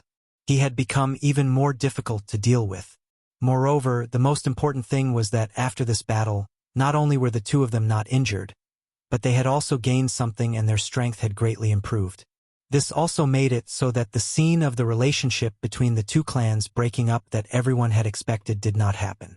The truth was exactly the opposite of everyone's expectations. It could be foreseen that after this battle, the relationship between the two clans would definitely become closer. The Sorcerer clan and the Human clan were definitely the most reliable allies. Such an unexpected scene completely shattered the confidence of the experts of the myriad clans. Through this battle, the experts of the myriad clans fully witnessed Xian Yuan's strength. They were terrified and quickly extinguished the thought of fighting with him. Too strong, he was really too strong. Judging from the strength that Xian Yuan had displayed, even if the myriad clans used all their strength, they might not be his match. Since that was the case, it was not a wise choice to fight with him. Wasn't it just leaving the primordial world and going to the heaven realm? So be it. It wasn't like they would lose a piece of meat. Moreover, even if they lost a piece of meat, it was still better than leaving their lives in the primordial world. Looking at Xian Yuan's determination, if they chose to stay in the primordial world, they were afraid that he would really kill them. In that case, in order to save their lives, it was better to leave. Obviously, the experts of the myriad clans were completely frightened by the strength that Xian Yuan had displayed. They were determined not to disobey Xian Yuan's orders and leave the primordial world with him for the heaven realm. It was with this thought that when Xian Yuan gathered the experts of the myriad clans, they were very cooperative. Yes, that's right, Xian Yuan was about to complete his merit. Before the battle with Xing Tian, Xian Yuan had already been in power for 990,000 years. He was still 10,000 years away from completing his merit. And when he finished the battle with Xing Tian, nearly 5,000 years had passed unknowingly. In other words, during Xian Yuan's reign, there were still 5,000 years left. And what about 5,000 years? For an existence like Xian Yuan, it was really a blink of an eye. So, soon, it was time for Xian Yuan to abdicate.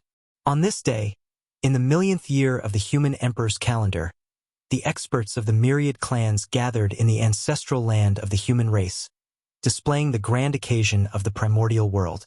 Xiao Hao, my son, today, Father will hand over the human race to you. You, don't let Father and all the sages of the human race down. We are all watching you from above. In the Tai Temple, under the witness of the Virgin Yuhua, the Holy Emperor Zichen, the Ancestor Emperor Suiren, and even the statues of the sages of the human race, Xian Yuan personally handed the innate treasure, the human emperor's seal, which represented the supreme power of the human race, to the first great emperor of the human race, Xiao Hao. Yes, Xiao Hao will not disappoint Father. It has been entrusted by the sages of the past. Xiao Hao solemnly took the human emperor's seal and swore with a serious expression. Although the position of the human emperor represented supreme power, it also represented unparalleled responsibility. There was a saying that, to wear the crown, one must bear its weight first. As the human emperor, if he didn't do well and caused problems to the human race, the backlash from the fate of the human race would definitely consign him to eternal damnation. Therefore, being the human emperor wasn't without its risks. This was also why the human emperor's ability had to be outstanding. If he wasn't outstanding, there was a real possibility that the fate of the human race would backfire on him.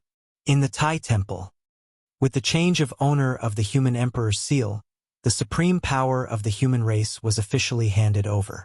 This also meant that Xian Yuan had abdicated and Xiao Hao had succeeded. At the same time, this also marked the end of the era of the three emperors. The human race had officially ushered in the era of the 5 emperors. Rumble.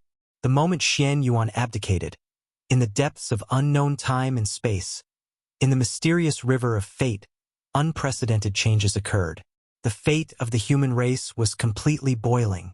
The torch flame rose slowly, blooming with brilliant light that was even more dazzling than the sun. It illuminated the entire river of fate, and even the endless time and space of the past, present, and future. Hum hum hum hum, human Tao, shrouded in endless light, manifested from nothingness and gradually merged with the torch flame. With the support of human Tao, the torch flame became even more resplendent. An unknown power emanated from its body, filling the entire river of fate in the blink of an eye. Then, the power penetrated through the endless spacetime and spread out towards the desolation world. In an instant, this power covered the entire primordial world. Under the envelopment of this power, the human race also underwent a miraculous change. Wisps of gentle light bloomed from the bodies of the human race, filled with the radiance of humanity. It was so warm and gentle. This was the light of the true nature, and also the light of the spiritual nature. It was the foundation of the human race, the key to the evolution of the innate true spirit. It could also be said that this light was related to whether the human race could go from postnatal to innate. The purer this light was, the more compatible it was with the Taos of the world, and the easier it would be to transform into an innate true spirit.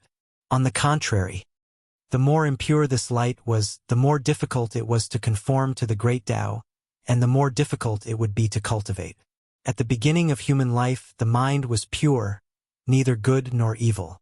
It could be said that it was chaos. At that time, it was also the moment when the light of the true nature was at its purest. However, as one grew, one's mind would become complicated. Without the support of a strong state of mind, the light of the true nature would inevitably be affected, gradually losing its purity and becoming impure. This was something that could not be avoided. Therefore, in the later stages of cultivation, it was inevitable that cultivators would spend a lot of time polishing the light of the spiritual nature to maintain its purity. It could be said that polishing the light of the spiritual nature had stopped countless prodigies, delaying their rise. But now everything was different. The power that emanated from Xin Hui illuminated the light of spirituality that was buried deep within the human's body.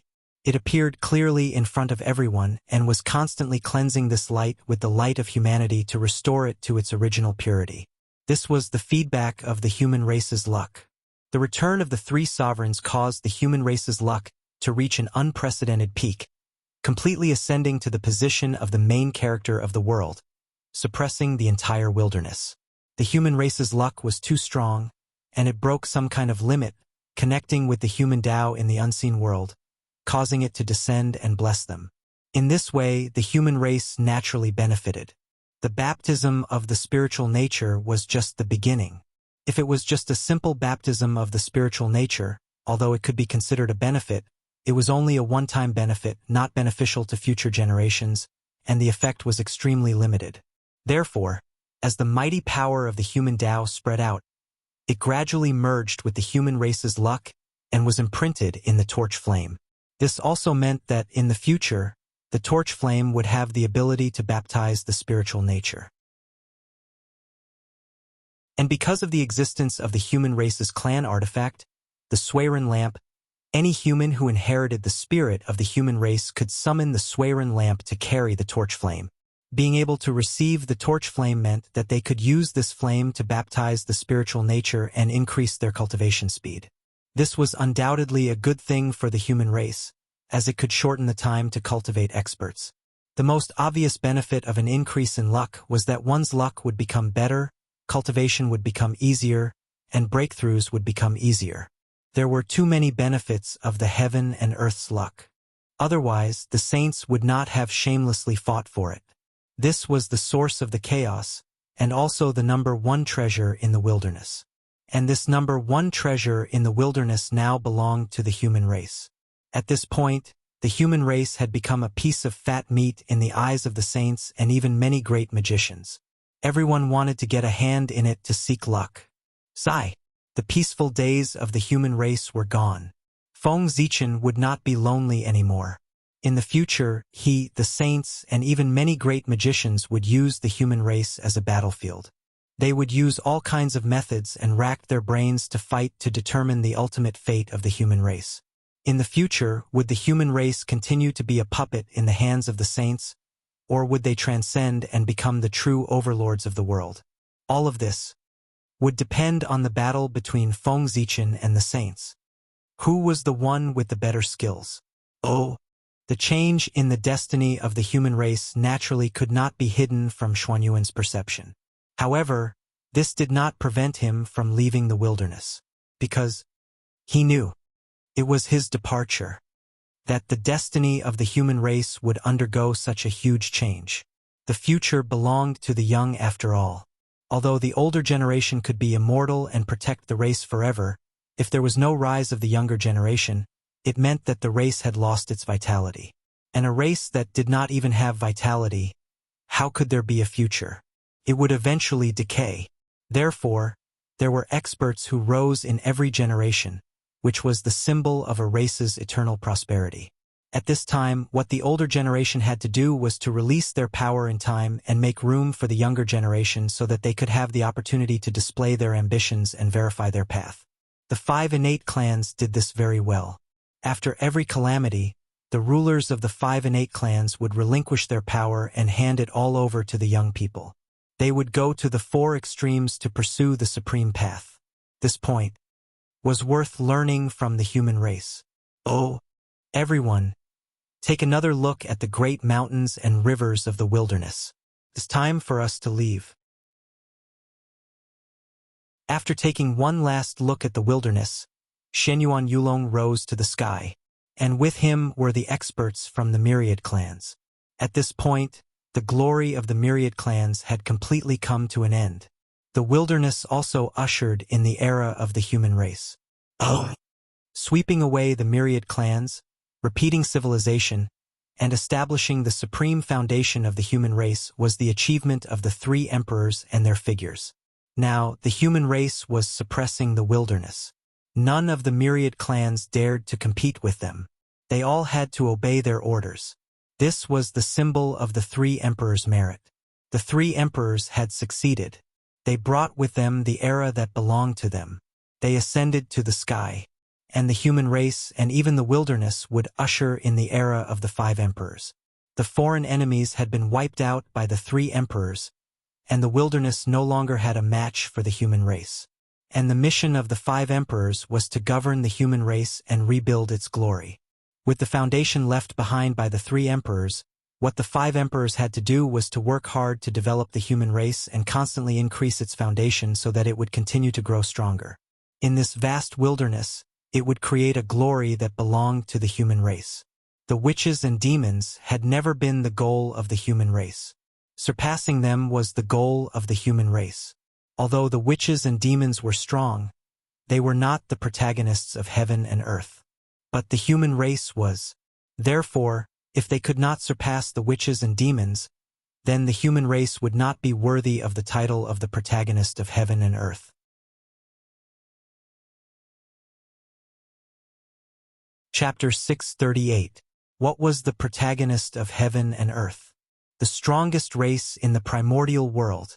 Since the human race had inherited this position, their strength would definitely become the number 1 in the primordial world.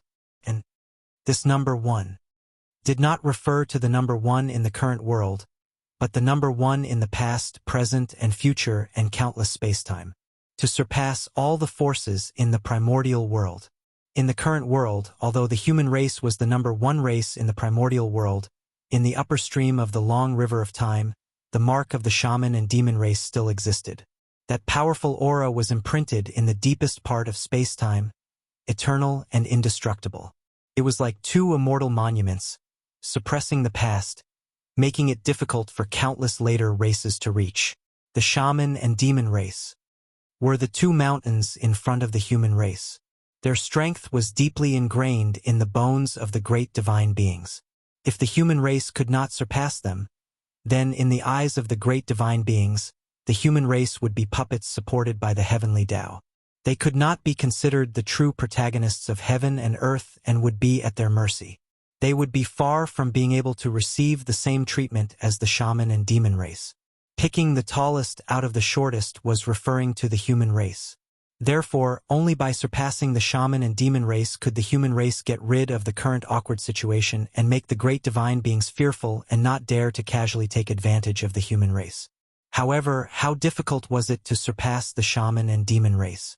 Since the birth of the primordial world, there had been countless experts in the past, but there had never been anyone who was on par with the shaman and demon race. They represented the peak of the primordial world. They were too strong, almost occupying all the good fortune of heaven and earth. The right time, place, and people. These three were all occupied by the shaman and demon race. It was almost impossible for the race in the future to achieve what they had achieved. First of all, the environment of heaven and earth had changed greatly, from the Khanate era to the postnatal era. It was difficult to see the Khanate essence again, and the difficulty of producing experts had undoubtedly increased countless times. Just this point cut off the possibility of surpassing the shaman and demon race. But in the difficult situation, the human race had to do it too. There was a saying that man could conquer the heavens. Turning the impossible into the possible could show the ability of the human race. In the distant heavenly court, as Shenyuan ascended to the heavens, there were also huge changes. Under the witness of a group of great divine beings, the Yen Emperor Shennong passed the position of the heavenly emperor to the human emperor Shenyuan, known as the Central Yellow Emperor. The abdication of the Yen Emperor and the succession of the Yellow Emperor opened a new chapter in the primordial world. Affected by this, Feng Zichen, who was recuperating on the Emperor Star, received the help of the world momentum and recovered from all his injuries in one fell swoop. His old injuries were all gone. Feng Zichen felt his whole body relax. His state of mind had reached perfection at this moment. Even the road ahead that he had been stuck in previously had gradually become clear. He was one step closer to becoming primordial chaos Daluo Jinxian. 3 million years. 3 million years later, I will become the primordial chaos Daluo Jinxian. Feng Zichen secretly clenched his fist and said to himself excitedly. He was a step closer to attaining the Tao, so even with his mental state, great waves had arisen in his heart, and it was impossible for him to maintain his calm any longer. The Yellow Emperor reigned for 1,000,000 years. The White Emperor reigned for 1,000,000 years. The Black Emperor reigned for 1,000,000 years. The three emperors had reigned for a total of 3 million years. After that, it was the day when the five elements Celestial Emperor reached perfection. It was also the day when Feng Zichen's merit was completed and he took another step forward. What was expected to attain the Tao? That was it. To mortals, 3 million years was an unimaginably long period of time. But for powerful beings it was not too long. It was just the time of a seclusion. The day of attaining the Tao was really close. Unlike when Shenyuan succeeded the throne, the situation of the myriad races was different. When Xiaohao succeeded the throne, the myriad races were all respectful and did not dare to act rashly. After the tireless efforts of the 3 generations of human emperors, the strength of the myriad races had been weakened to the extreme. Their essence, energy, and spirit were not as good as before, and they were far from having the capital to contend with the human race. With such a huge gap, how could the myriad races look down on the new patriarch of the human race? Did they feel that their lives were too comfortable and wanted to find excitement for themselves? Compared to the 3 emperors, the situation that the 5 emperors had to face was really much happier. The hidden dangers in the primordial world were almost completely cleaned up by the 3 emperors. Next, as long as the 5 emperors continued to develop step by step, the strength of the human race would become stronger and stronger. This was the benefit of being a junior. With the 3 emperors in front, they did not have the shade of their ancestors to rely on. Therefore, they could only fight for the world with their bare hands. They were pioneers. It was as if they had created the world in the chaos. They used their fists and feet to open up a paradise for the human race in the dangerous primordial world. And it was precisely because of their efforts that the situation was completely opened up for the 5 emperors who came later.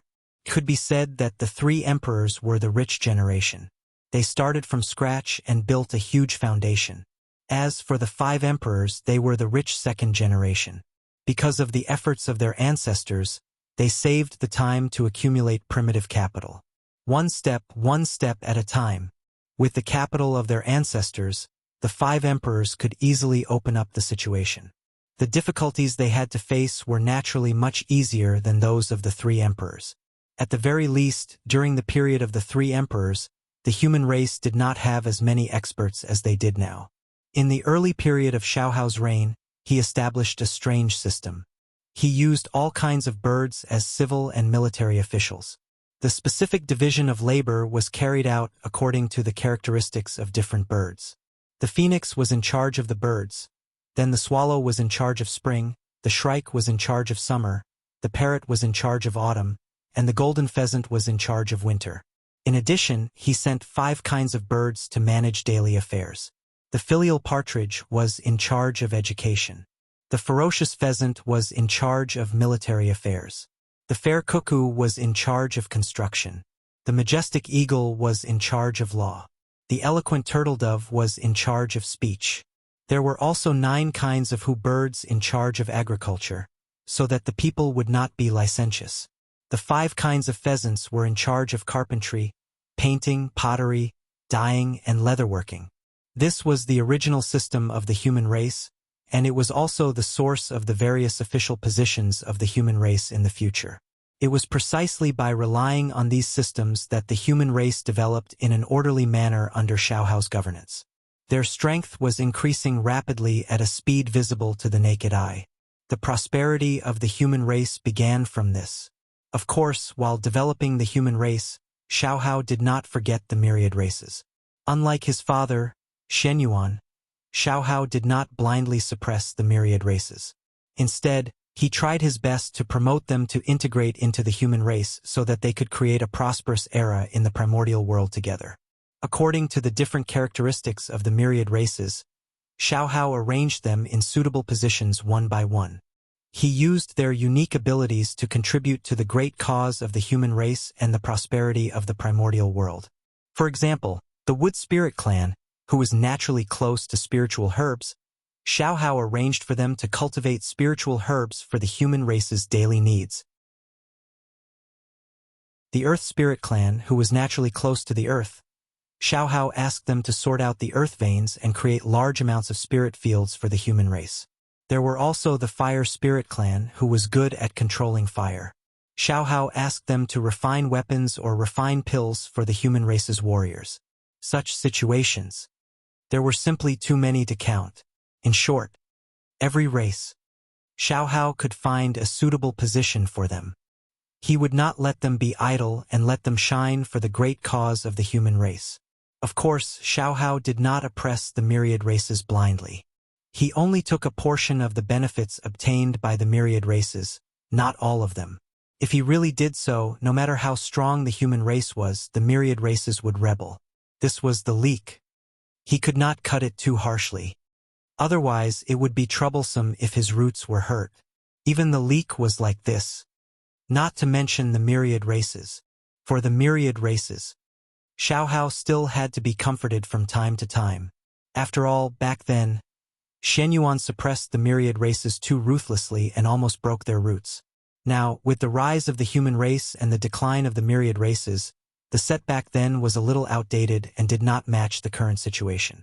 Therefore, after Xiaohao succeeded to the throne, the human race's attitude towards the myriad races changed drastically, giving them the respect they deserved so that they could do their best to contribute to the great cause of the human race. Let the descendants of the myriad races work harder for the rise of the human race.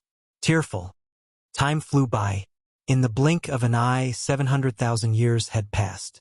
At this moment, it was already the late period of Xiaohao's rule. Compared to back then, the human race had already undergone a huge change. The myriad races were united and developed the human race together, causing the human race to change all the time. Their foundation was constantly increasing, and more experts were born. The younger generation of geniuses was endless. It was a great demeanor of a great race in the primordial world. But there were no changes. There were limits, the strength of the human race. It was impossible for it to continue expanding without limit. This was unrealistic and unreasonable. Therefore, after the initial period of rapid expansion, the development of the human race gradually slowed down. In fact, at this time they had already reached a bottleneck. The momentum of expansion had completely stopped. This was something that every race had to experience in the process of development. In fact, the human race should have encountered such a situation many years ago. But unfortunately, Xiaohao's methods were too brilliant. He actually thought of a way to use the myriad races to support the human race. He forcefully raised the upper limit of the human race's development, allowing the human race's strength to continue to expand rapidly. Until now, when the potential of the myriad races was exhausted, the human race's bottleneck period reappeared. The so-called bottleneck was not that the human race's strength was no longer increasing, but that it had reached a state of saturation and could not expand rapidly like before. In such a situation, unless there was a major change, otherwise the human race's future development could only rely on the passage of time, accumulating bit by bit, and in such a situation, Xiao Hao had already expected this. He also had a solution. He began to inventory the human race's treasure vault. With the departure of the experts of the myriad races, it was time to set up the 365 Heavenly Palace. He believed, once the Heavenly Palace was really set up and connected to the boundless starry sky, the primordial world would definitely undergo a huge change. And this change would definitely be able to help the human race break through the bottleneck and enter the period of rapid expansion again. Setting up 365 Heavenly Palace in the primordial world was a plan that had been made during the Shinnong era. Unfortunately, although this plan was good, it could not be carried out because the timing was not right. Could only be delayed. And this wait was 2 million years. This great plan that was formulated during the Shinnong era, after the Shenyuan era, finally waited for the time to be carried out during the Xiaohao era, and it could see the light of day again. Yes, this plan had been continuously perfected by 2 generations of human emperors, a great emperor, and 3 supreme experts of the primordial world. Could be said to be perfect. Once it was really carried out, it would definitely bring unprecedented changes to the human race and even the entire primordial world. Xiaohao firmly believed so. Of course, in fact, that was also the case, because this plan was not perfected by Shinnong and Shenyuan, but by Feng Zichen and Fuxi. Why did Fuxi need humans? The founder of the Khanate 8 trigrams, a master of the primordial world's deduction, and a great master of the Tao of array formations. And this was only the Fuxi of the past. The current Fuxi was even more powerful than back then. First, in terms of cultivation, he had now become a secondary saint, and his strength was comparable to a saint, much stronger than back then. Then, in terms of numinous treasures, back then, Fuxi did not have the conditions to possess the He-Tu and the Book of Luo. But now, the He-Tu and the Book of Luo had long been completely refined by him. With the top-notch deduction power, coupled with the top-notch deduction treasure, and the double buff, one could imagine how much Fuxi's ability had improved. As for Feng Zichen, that was even more incredible. In terms of attainments in deduction, Feng Zichen might not be as good as Fuxi, but he had a cheat. Whether it was the Hongmeng Daozhong or the fragment of the creation Jade Disc, they were both top-notch treasures of the primordial world. With the combined strength of the two, Feng Zichen dared to say that in the primordial world, only Tao ancestor Hong Jun could surpass him in the Tao of deduction. Not even the demon ancestor Rahu could do it, because he did not have the creation Jade Disc. Think about it. Back then, Fuxi and Di Jun joined forces. They could deduce a top-notch formation like the heavenly cycle star formation of the primordial world. Now, the 2 more powerful people joined forces and deduced a perfect plan together. How could it not be powerful and perfect? If this matter was successful, it would be a great deed of merit. However, Xiaohao's idea was very good, but it was obvious that he had thought too simply of this plan. When he finished checking the treasury of the human race, he was really dumbfounded. Not enough. Not enough at all. With the current foundation of the human race, not to mention refining 365 heavenly cycle divine palaces, they could not even refine half of them.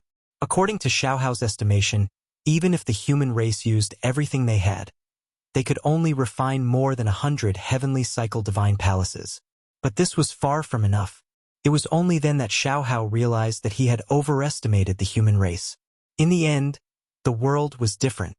The scene of treasures everywhere in the ancient times could no longer be seen.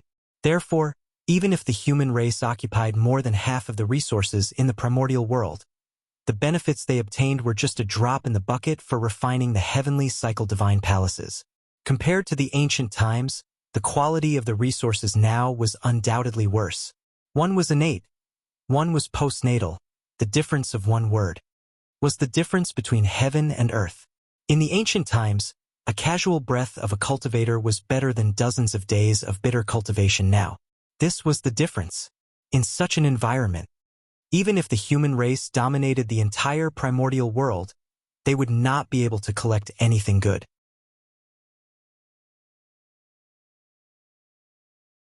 Chapter 639. Seeing that the plan that the 3 generations of experts had planned for nearly 3 million years was about to be realized in his hands, Xiaohao's excitement could be imagined. But who knew that at this critical moment, this great plan would be announced to be aborted because of the lack of reserves of the human race? Xiaohao's heart crumbled at this. In this short period of time, he had experienced the ups and downs of life. This huge difference really made him feel helpless. However, even though he was helpless, he still had to think of a way. He could not put this great plan on hold forever, right? It was obviously unrealistic to continue passing it down for future generations. After all, the environment in the world would only get worse, not better. Therefore, if he could not collect the materials to refine the heavenly palace now, he would not be able to collect them in the future. Therefore, this plan had to be completed in his hands and could not be left to future generations. If he continued to delay, this plan would gradually be lost in the long river of time. Refine. He had to refine. Even if he had to think of all ways, he had to refine the 365 heavenly palace. Silently, Xiaohao made up his mind. Just treat it as. This was his test to achieve the Tao. When Fuxi was on the throne, there was chaos among the Khanate beasts. When Shinnong was on the throne, there was the tribulation of Khanate tribulation energy. When Shenyuan was on the throne, there was the disaster of war among the 10,000 races. And since he, Xiaohao, succeeded to the throne, the 4 seas had been peaceful. In the entire primordial world, there were no disasters. If nothing unexpected happened, he would smoothly pass his term and become one of the 5 emperors. However, although the achievements of the 5 emperors could not be compared to the 3 emperors, they were still one of the top achievements of the primordial world. How could it be so easy to obtain? Therefore, the matter of the heavenly palace was a test for Xiaohao by the heavenly Tao. If he succeeded, he would be one of the 5 emperors of the primordial world. If he failed, he could only be one of the 5 emperors of the human race. The treasure of heaven and earth, the top karmic position in the world. How could he allow it so easily? It was impossible to think about it. He had to achieve a great achievement that would not be easy for 10,000 generations. In the imperial ancestral temple, Xiaohao sat in meditation for 3,000 years. He finally thought of a way that was not a way. That was using the hands of the 10,000 races to refine the heavenly palace. As an innate race that had been passed down for countless years, they had declined under the deliberate suppression of the human race.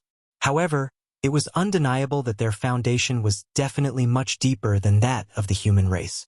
Even if they were never rich before, they were born early.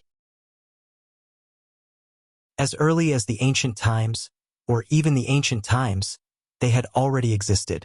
In that era, even a blade of grass that could be seen everywhere on the ground would be considered an incredible treasure in this day and age. In other words, the myriad races in the primordial era and the primordial era could casually accumulate a very precious amount of wealth. They were born early. This was the greatest capital of the myriad races. Therefore, they would definitely be able to gather the materials needed to refine the heavenly palace, and they would be acquired cardinal treasures. Of course, a single innate race might not have the ability to do so, but the combined power of all races would definitely be able to do so. According to the method that Xiaohao came up with, they would first use the power of the human race to refine the heavenly palace. They would refine as much as they could, and the rest would be left to the myriad races to refine. This method would first release the benefits of having the heavenly palace so that the myriad races would know about it. It would attract their curiosity and force them to take the initiative to ask the human race about the heavenly palace. Then, the human race would cover it up and not admit to it at all. On the other hand, they would continue to release news about the heavenly palace to let the myriad races confirm the authenticity of the matter. In the end, things would be much simpler. After confirming the authenticity of the heavenly palace, the myriad races would definitely be tempted and would think of all ways to obtain a heavenly palace.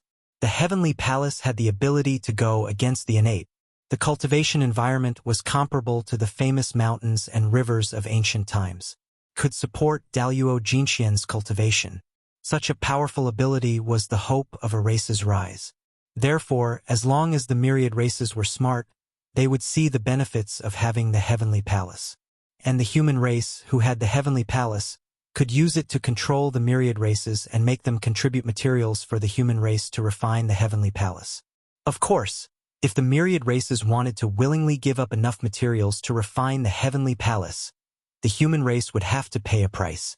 Therefore, Xiaohao decided to give up a portion of the quota to refine the heavenly palace to the myriad races.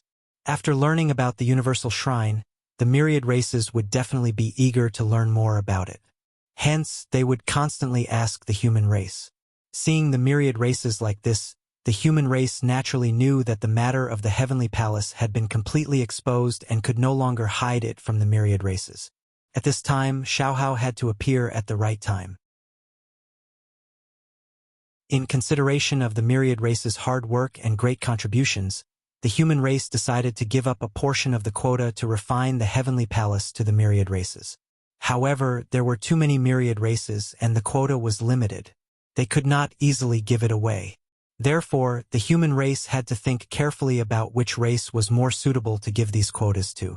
With that said, the myriad races returned to wait for news. When the human race made a decision, they would inform them. This was equivalent to hinting for the myriad races to give benefits to the human race. After all, why would the human race give them the quota for no reason? Such an undisguised plan was equivalent to a blatant extortion. There were countless capable people in the myriad races, so they naturally could see through it. But so what if they could see through it? For the future of their race, even if they were unwilling, they had no choice but to grit their teeth and offer gifts to the human race in order to obtain the quota to refine the heavenly palace. This was an overt scheme. Even though they knew it was a scheme, they could not avoid it. As for Xiaohao, with this scheme, he could sit in the human race and wait for the myriad races to offer treasures for him to refine the heavenly palace. After Xiaohao used up all the gifts from the myriad races, the number of heavenly palace that had not been refined would be the quota that the human race would give to the myriad races. As for how to distribute it, that was simple. He could directly list the gifts from the myriad races, from the highest to the lowest. Whoever gave the most would receive the quota. Of course, in order to ensure that the strength of the myriad races would increase, there would naturally be restrictions on the allocation of the heavenly palace quotas. That was, each race could only have one heavenly palace at most. This was the limit. Xiaohao was a man of action. After he had a plan in mind, he directly ordered everyone to take action. Soon, the news about the heavenly palace spread throughout the entire primordial world. Naturally, the myriad races also received this news. At first, they were still a little skeptical about this news. However, when someone secretly went to the human race out of curiosity and saw the 365 huge palaces standing in the human territory, they no longer had any doubts. The truth was right in front of them. There was nothing to argue about. This was the greatest persuasion. After the news was confirmed, the entire myriad races were in an uproar. They all went to the human race to ask about the heavenly palace. In the beginning, the human race naturally tried to dodge this matter. However, as more and more evidence was taken out by the patriarchs of the myriad races, the human race had no choice but to admit the truth of this matter. After all, the 365 heavenly sacred palaces were clearly visible in the human race's territory. Hence, the human race would not be able to hide this fact. Of course, the human race did not want to hide it.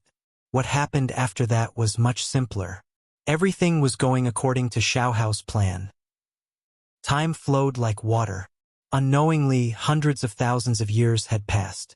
Hundreds of thousands of years were enough for the matter of distributing the slots to refine the heavenly palace to the myriad races to come to an end.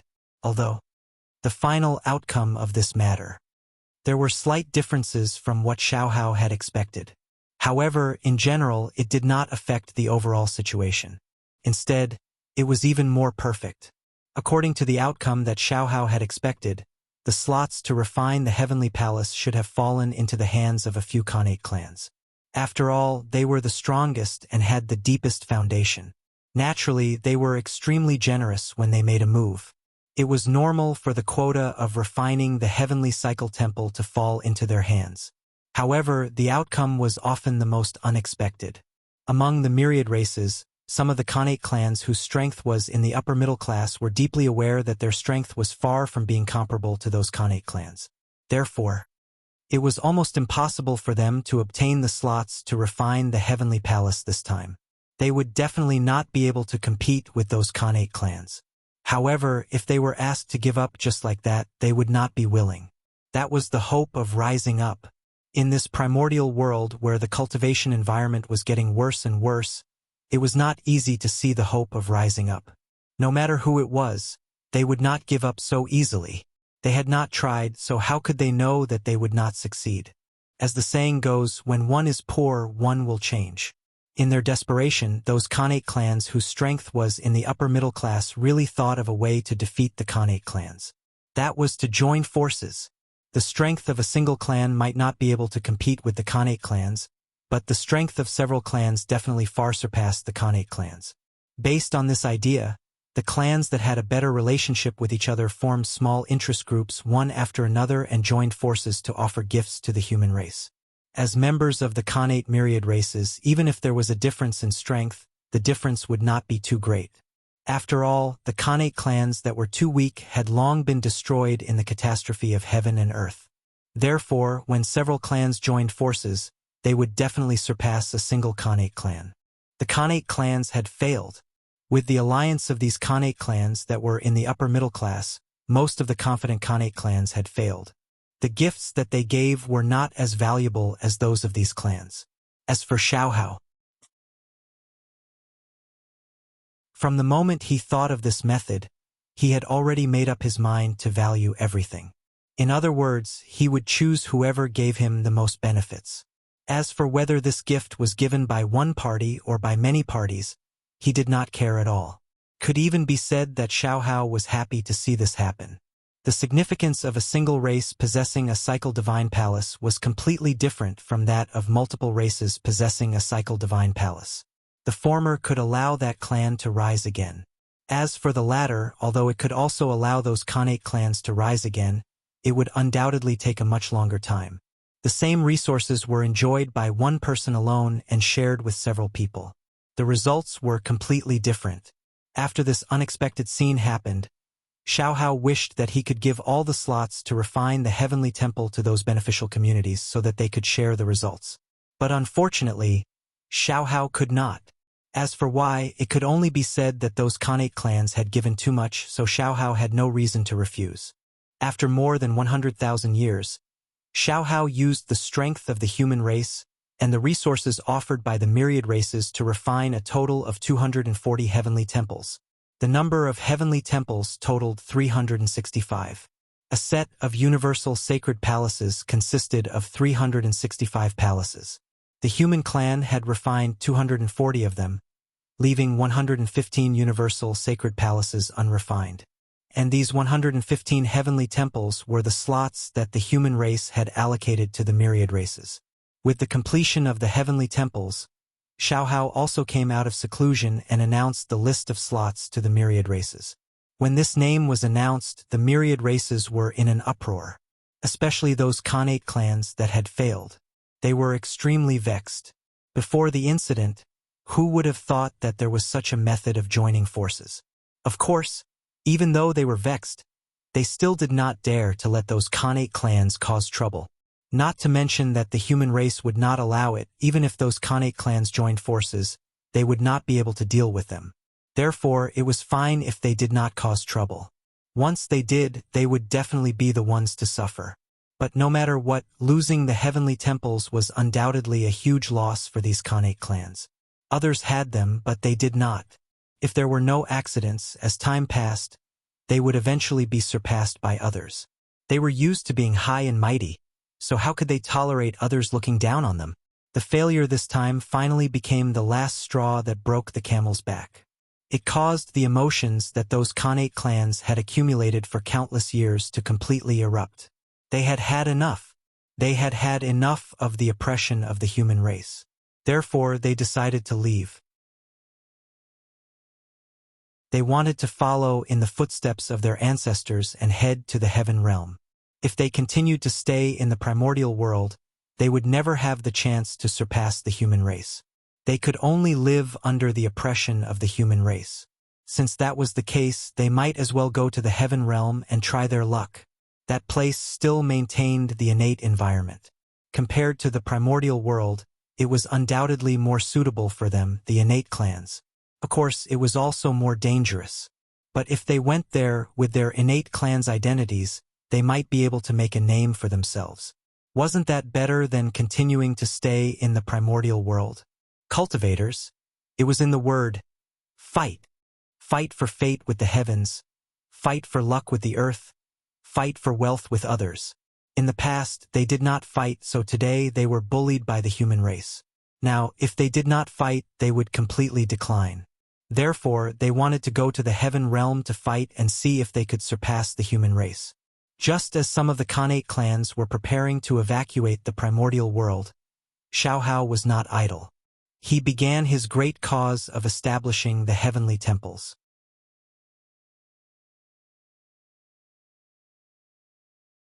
Chapter 640. For this, Xiaohao also gave the power of the human race. He handed it all to his nephew, Xuanxu.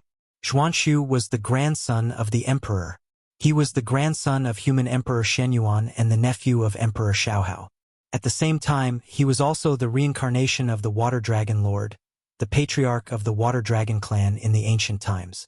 After the ancient war, the Water Dragon Lord fell to protect the human race and fell into silence. However, the human race had always repaid kindness. How could they watch the Water Dragon Lord fall and do nothing? Therefore, after Feng Zichen verified the power of the blood altar, he immediately used this treasure to revive the innate true spirits of the three ancestors of the human race, the Water Dragon Lord, and the other experts of the 5 innate clans. He also used the Emperor Purple Qi to nourish their true spirits so as to give them a shocking opportunity. That was the beginning of the 3 sovereigns and 5 emperors. Countless years had passed since Feng Zichen implemented his plan. Now, the 3 sovereigns had completed their work. The leader of the 5 emperors, Emperor Xiaohao, had also reached the end of his reign. The Water Dragon Lord's innate true spirit had also reincarnated at the right time and joined the human race to ensure the continuation of the 5 emperors' legacy.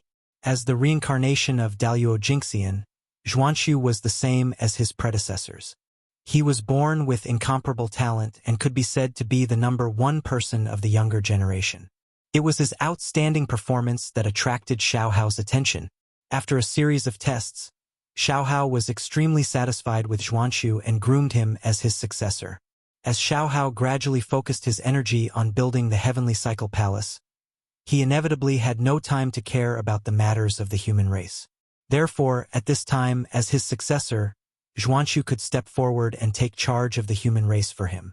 Firstly, this would allow Xiaohao to focus on the Heavenly Palace and not worry about the human race. Secondly, he could use this to train Xuanxu and increase his administrative experience. Thirdly, he could use this to establish Xuanxu's dignity so that he could better complete the transfer of power of the human race in the future. Xiaohao was naturally relieved to leave the human race's affairs to Xuanxu. Therefore, he could deal with the Heavenly Palace without worry. In fact, it was not difficult to build the Heavenly Palace. The difficult part was how to coordinate the relationship between the 10,000 races. The matter of establishing the Cycle Divine Palace involved many things, far surpassing Xiao Chen's imagination. Once it was done, it would definitely benefit the entire primordial world. With such great benefits right in front of their eyes, how could they not be tempted? Therefore, everyone from the myriad races wanted to get involved. Even if he could not obtain the Cycle Divine Palace, he had to think of a way to get a share of this and earn some merit. Otherwise, it would be hard for them to not feel indignant when they saw others benefit while they had nothing. Thus, they would deliberately cause trouble. If the myriad races were united, such a situation would naturally not occur. But clearly the myriad races were not. On the contrary, there were many races that held grudges against each other. If there were too many people, there would be conflicts. This was the case for the human race. It was the same in the myriad races. For example, wolves eating sheep. Could it be? Did the wolf clan have a natural enmity with the sheep clan? Of course not. At that time, when the 10,000 races were born, they were all ignorant and did not know how to fight. They lived in harmony in the untainted land. However, the human heart was fickle. As time passed, the Tao hearts of the 10,000 races were stained with dust, and greed was born.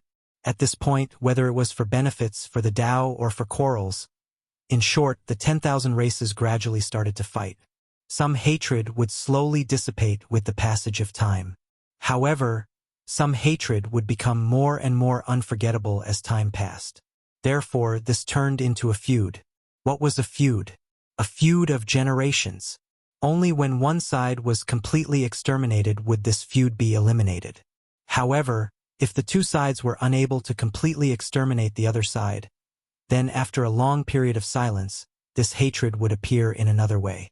For example, natural enemies. Wolves and sheep were like that. The reason was the hatred from countless years ago that had been passed down to today's results. The 10,000 races played tricks on each other, greatly delaying the process of establishing the Cycle Divine Palace. Xiaohao had really put in a lot of effort to coordinate the relationship between the 10,000 races.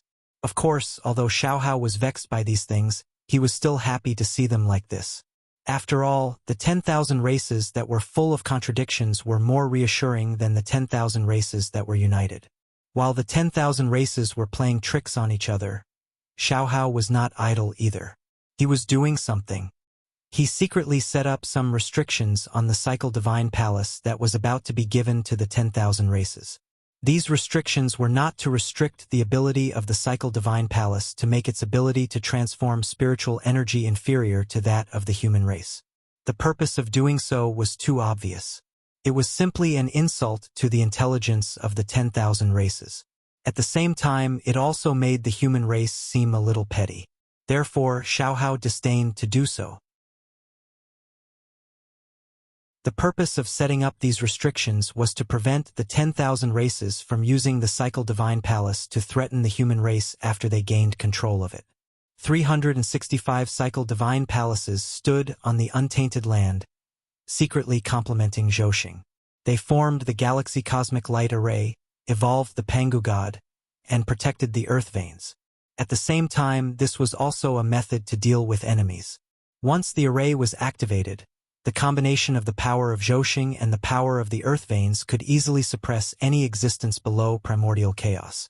Even if the primordial chaos Daluo Jinxian came, it could trap him for more than 1,000 years, if not completely suppress him.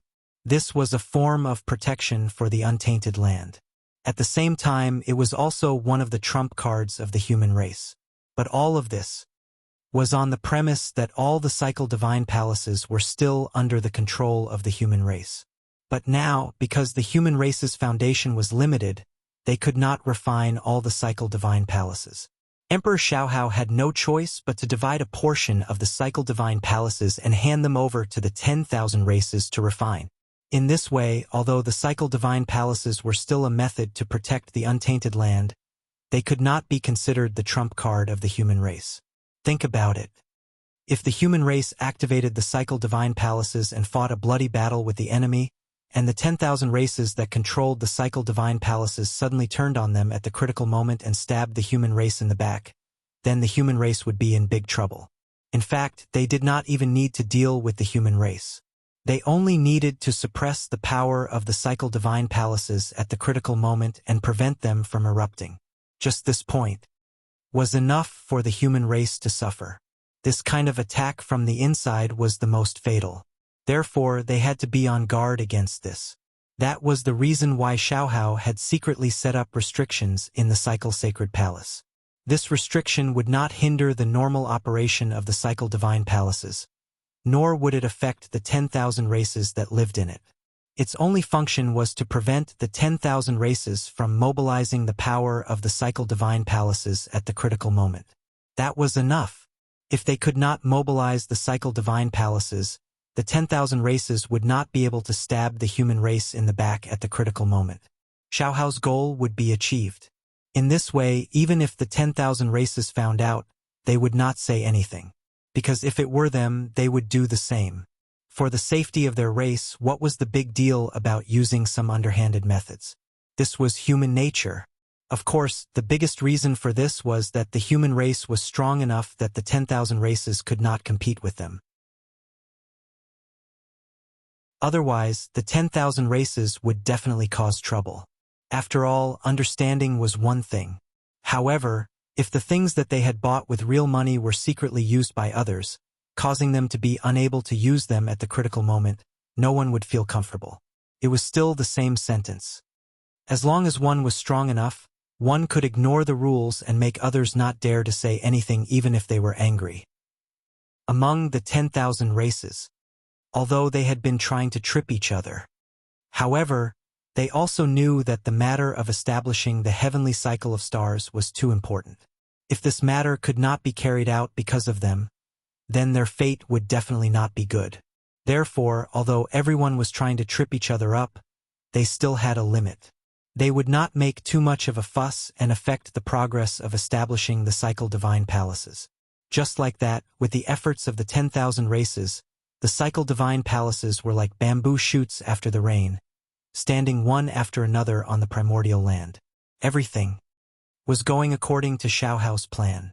And all of this was seen by Feng Zichen on the Emperor Star, on the primordial land. After such a big thing had happened, how could it hide from Feng Zichen's eyes? In fact, from the moment Xiaohao began to plan to build Zhouxing, Feng Zichen had secretly cast his gaze and kept an eye on the movements of the human race. He even knew that the human race did not have enough treasures to refine the cycle divine palaces. But he was not like before, to fill the gap for the human race. Previously, Feng Zichen had already made an exception to support the human race. This time, it was better to let the human race solve it themselves. The heavens move vigorously, and a gentleman must constantly strive for self-improvement. The prosperity of a race did not rely on the efforts of a single person, but the efforts of everyone. If he was to do everything like a nanny, wouldn't the human race repeat the mistakes of the ancient times? He could do everything alone. What was the use of the 3 sovereigns and 5 emperors? Therefore, from the beginning to the end, Feng Zichen only watched and did not help Xiaohao in the slightest. Xiaohao did not disappoint him. Under such circumstances, Xiaohao did not even think of asking him for help. Instead, he planned to think of a way himself. Worth this was enough for Feng Zichen to feel gratified. Because if Xiaohao really asked him for help, Feng Zichen really did not know if he could really make up his mind to refuse. No matter how many harsh words he said, no matter how determined he was, but in the end, he was still a human. As a human, how could Feng Zichen remain indifferent in the face of the human race's request for help? Only a person with affection and loyalty could be considered a human. If one cultivated to the end, without the 7 emotions and 6 desires, one would have a heart of stone. One would be like a cold stone. The only thing in one's heart would be the supreme great Tao. One would be extremely indifferent to all things in the world. Then one would not be considered a human. It was the Tao, only the Tao. Could one let go of everything and not worry about anything? But it was obvious that Feng Zichen had too many things in his heart that he could not let go of. Therefore, he was still a human. He could not achieve the Tao and he could not forget the human race. Therefore, if Xiaohao really asked him for help, he would be very disappointed, but there was a high chance that he would not refuse. The human heart was like this. How many people had escaped since ancient times? Fortunately, Xiaohao did not choose to ask Feng Zichen for help. Instead, he was prepared to think of a way himself. Facing difficulties was worthy of praise. Xiaohao was worthy of being the human emperor. He quickly came up with a solution. He used the hands of the myriad races to refine the heavenly palace. Regarding this method, Feng Zichen was very satisfied. In the short term, Dividing the heavenly palace to the myriad races would undoubtedly cause the human race to lose a major trump card and plant hidden dangers in the future. If the myriad races rose because of this, wouldn't the human race be trapped in a cocoon of their own making? But from another point of view, with the rise of the myriad races, it would undoubtedly bring great external pressure to the human race to urge the human race to continue to improve. Invincibility was not a good thing. Without an opponent for a long time, it would undoubtedly cause the human race to slack off, and this would be the beginning of their defeat. Moreover, with the disappearance of external pressure, the internal pressure would expand, leading to the occurrence of internal strife. Therefore, it was a good thing to give the human race some external pressure. On the path of cultivation, if one did not advance, they would retreat. It was the same no matter where it was placed. Of course, Feng Zichen didn't just stand by and watch. While he was observing, he was also on guard to prevent anyone from secretly attacking and destroying this matter. Not everyone hoped that the primordial world would become better and better. Chaos Fiend God and some fallen great divinities were the greatest threat. A confrontation between such existences could not be resisted by the current strength of the human race. Therefore, this required Feng Zichen to protect them. Perhaps Feng Zichen's warning had an effect. Or perhaps, after the failure last time, the Chaos Fiend God had chosen to temporarily hide. In short, the construction of the heavenly palace was completed smoothly. During this period, no one attacked to destroy it. In the 95th year of Xiaohao's calendar, after hundreds of thousands of years of hard work, Xiaohao combined the power of the human race and the myriad races to finally establish 360 Zhouxing in the primordial world. At this moment, in the ancestral land of the human race, a majestic palace floated in the void, emitting a resplendent divine light. That was the center of the human race's power, the supreme palace, the human emperor's palace. At the same time, it was also the center of the 360 heavenly palace, the Ziwei Palace. Whether it was the human race's heavenly palace or the primordial world's heavenly palace, there was only one Ziwei Palace that represented the head of all the divine palaces. That was the human race's supreme palace, the human emperor's palace. It was the center of the human race's power and the myriad race's power. With the power of one palace, it operated 2 galaxy cosmic light arrays alone. Perhaps the current human emperor's palace was not the strongest grotto heaven in the primordial world. However, as the 2 galaxy cosmic light arrays operated, its origin would become stronger and stronger. One day, it would become the #1 cultivation holy land in the primordial world. In front of the human emperor's palace, Xiaohao ordered people to set up an altar and led the experts of the myriad races to pray to the heavens. Heavenly Tao above. Today, Xiaohao of the human race has led the people of the myriad races and spent 200,000 years to establish 365 heavenly palace in the primordial world to protect the earth.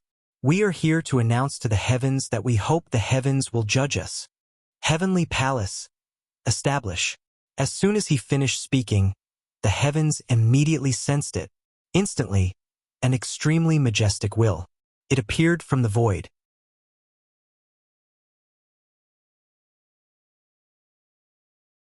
Chapter 641. The heavenly axiom had descended. Rumble. A vast will surged out of the void. In the blink of an eye, it swept through all the heavenly palace. It was also at this moment. Everything about the heavenly palace, even the plans of Feng Zichen and the others, were all sensed by the heavenly axiom. However, the heavenly axiom did not care at all. It only knew that with the establishment of the 365 heavenly palace, the wilderness would become more and more stable. That was enough. As for Feng Zichen and the others, did they have any selfish motives? Was that important? In the eyes of the heavenly axiom, the stability of the wilderness was greater than anything else. Compared to that, everything else was just minor details that were not worth paying attention to at all. Therefore, as long as it was confirmed that the establishment of the heavenly palace would bring benefits to the wilderness, the heavenly axiom did not care at all whether Feng Zichen and the others could gain personal benefits from this matter. Just now, The heavenly axiom scanned the heavenly palace to determine whether its existence was good or bad for the wilderness. And the result was obvious. Establishing the heavenly cycle divine palace would bring no harm to the great desolate world. Therefore, the heavenly axiom had allowed this matter. Whoosh! Beams of divine light bloomed from the heavenly palace.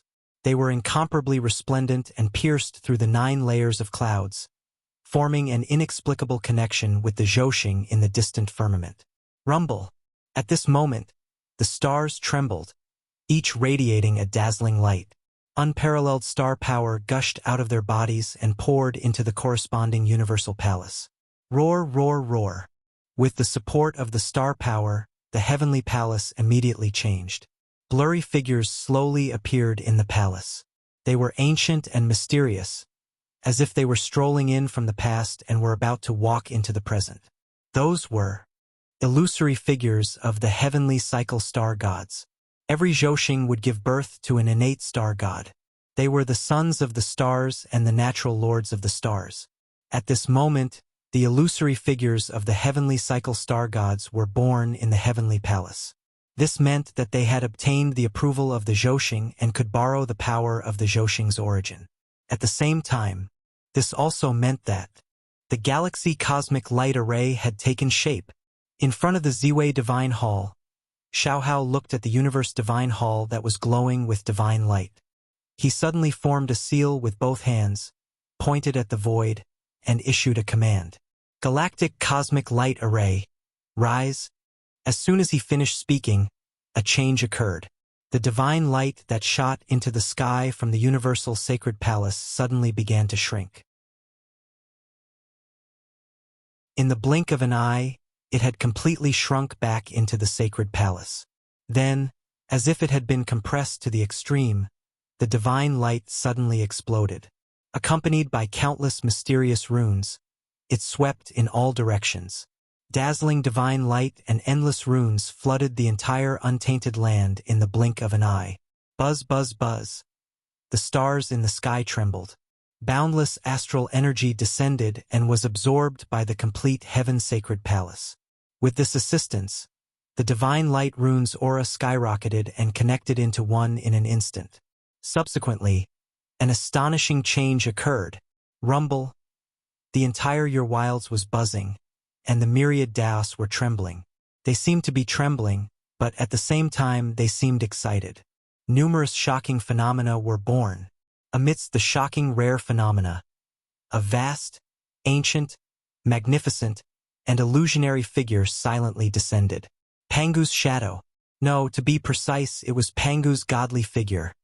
He appeared so suddenly and stood silently in the sky above the 360 universal sacred palaces, silently guarding the untainted land. But even so, the moment Pangu's godly figure appeared, his imposing figure still made people unable to look directly at him. Yes, it was different from Feng Zichen rebuilding the boundless starry sky, Shenong sorting out the earth veins, and the shadow of Pangu's godly figure hiding. This time, the shadow of Pangu's godly figure clearly appeared on the untainted land.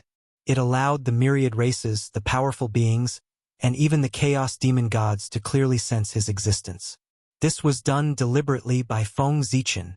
His purpose was to deter those with ulterior motives. He wanted to make it clear to the world. The untainted land was protected by Pangu's godly figure. Anyone with ulterior motives had to extinguish their thoughts that they should not have. Otherwise, under Pangu's axe, there would be no life. Oh, that is Pangu's father god? When they suddenly saw the appearance of Pangu's godly figure, not to mention the experts of the myriad races, even the powerful beings who were secretly watching this place were shocked. In the untainted land, no matter who it was, there was an insurmountable peak in their hearts. That was Pangu. In the hearts of all living beings in the untainted land, Pangu's father god was an invincible existence. Known, unknown, as long as it existed, no one could compete with it except for the great Tao. From this, it could be seen that Pangu's position in the hearts of all living beings in the untainted land. Therefore, when they suddenly saw the manifestation of Pangu's godly figure, Everyone could not help but be so excited that they could not control themselves. Those powerful beings were still fine because they were old enough and had experienced many great calamities of the world. Therefore, they had more or less seen the manifestation of Pangu's shadow. Therefore, in their hearts they were more surprised than excited. However, the living beings of the untainted land were different. As the world changed several times, those living beings who had seen Pangu's shadow had either already attained the Tao or died in the great calamity and turned into dust. Therefore, the living beings of the world were all living beings of the new generation. Most of their understanding of Pangu's great Taoist priests came from legends. They had never personally experienced him and his greatness. But now, with the manifestation of Pangu's godly figure, the legend had become a reality. One could imagine the excitement in everyone's hearts. Greetings, Pangu's Father God. Unable to hold back the excitement in their hearts, everyone bowed to Pangu's godly figure to express their excitement. For a moment, the name of Pangu resounded throughout the untainted land. Pangu, Pangu, Pangu. Perhaps the expectations of all living beings had an effect. The will of Pangu in the unseen world actually responded. Boom! An incomparably vast power suddenly erupted in the depths of the void, spreading out at a speed that surpassed time and space and thought. In an instant, it swept through the entire untainted land. Whoosh! At this moment, time and space seemed to have stopped. Everything fell into a stagnant state. It was not until an angry roar resounded throughout the untainted land that everyone came back to their senses. Pangu, the name Pangu, was filled with endless hatred. The unwillingness and hatred contained in his voice was enough to move anyone who heard it. It's the Chaos Demon God. After the voice fell, Feng Zichen immediately made a judgment. It was the voice of the Chaos Demon God. Obviously, this time, Pangu took the opportunity to respond to all living beings to give the Chaos Demon God a fierce blow. He just didn't know what exactly he had done to make the Chaos Demon God so unwilling. But there was no doubt that the Chaos Demon God would definitely not feel good after being hit by Pangu. Otherwise, their voices would not be so mournful. Perhaps Pangu had taken the opportunity to ruin the Chaos Demon God's resurrection plan. No matter what, it was always a good thing that Pangu had made a move. He believed that after this matter, the Chaos Demon God would definitely have scruples and would not act as unscrupulously as before in the future. Search! There were thousands of thoughts in his mind, but Feng Zichen's movements were not slow. Almost at the moment when the voice disappeared, he made a move. Majestic divine thoughts gushed out from his body, covering the entire primitive world, trying to find the whereabouts of the Chaos Demon God who had spoken. This person would definitely not feel good after being hit by Pangu. And this was Feng Zichen's opportunity. As the saying goes, take his life while he's sick. At this time, it was a great opportunity to kill this Chaos Demon God. At this moment, Feng Zichen was not the only one who thought so. The other great mediums also had the same thoughts as him. They released their divine thoughts and searched the world, trying to find the whereabouts of that person to prevent future trouble. But unfortunately, they were all disappointed. No matter what methods they used, they could not find the whereabouts of the Chaos Demon God. Obviously, the other party was not a fool. He knew that his current state was not right, and it was very likely that he would attract everyone's attention, so he left early. The Chaos Demon God is indeed the son of chaos. He has quite a lot of methods. Feng Zichen was not too disappointed that he could not find the person, because he and everyone else knew that the Chaos Demon God's current situation was definitely not good. The great Taoist priest Pangu would not attack for no reason. Since he had attacked the Chaos Demon God, it meant that the other party must have paid an unimaginable price. It was just that their level was too low to see what the price was. But it did not matter. As time passed, one day, the losses that the Chaos Demon God had suffered today would be exposed in front of everyone. Putting the matter of the Chaos Demon God aside, the changes in the primitive world continued. However, it was not Xiaohao who was driving the changes, but Feng Zichen who was on Ziwei Star. After Pangu's will made a move, he continued to fall into a deep slumber. Affected by this, the god Pangu gradually disappeared in front of everyone's eyes. Thus, the heavenly cycle palace regained its peace. Everything returned to normal. It was as if nothing had happened before. But everyone knew that, with the establishment of the heavenly cycle palace, everything was different. At the very least, the acquired qi that flowed between heaven and earth had become smoother. No change could be achieved overnight, especially such a change that concerned the entire primordial world. It was even more impossible to complete it in a short period of time.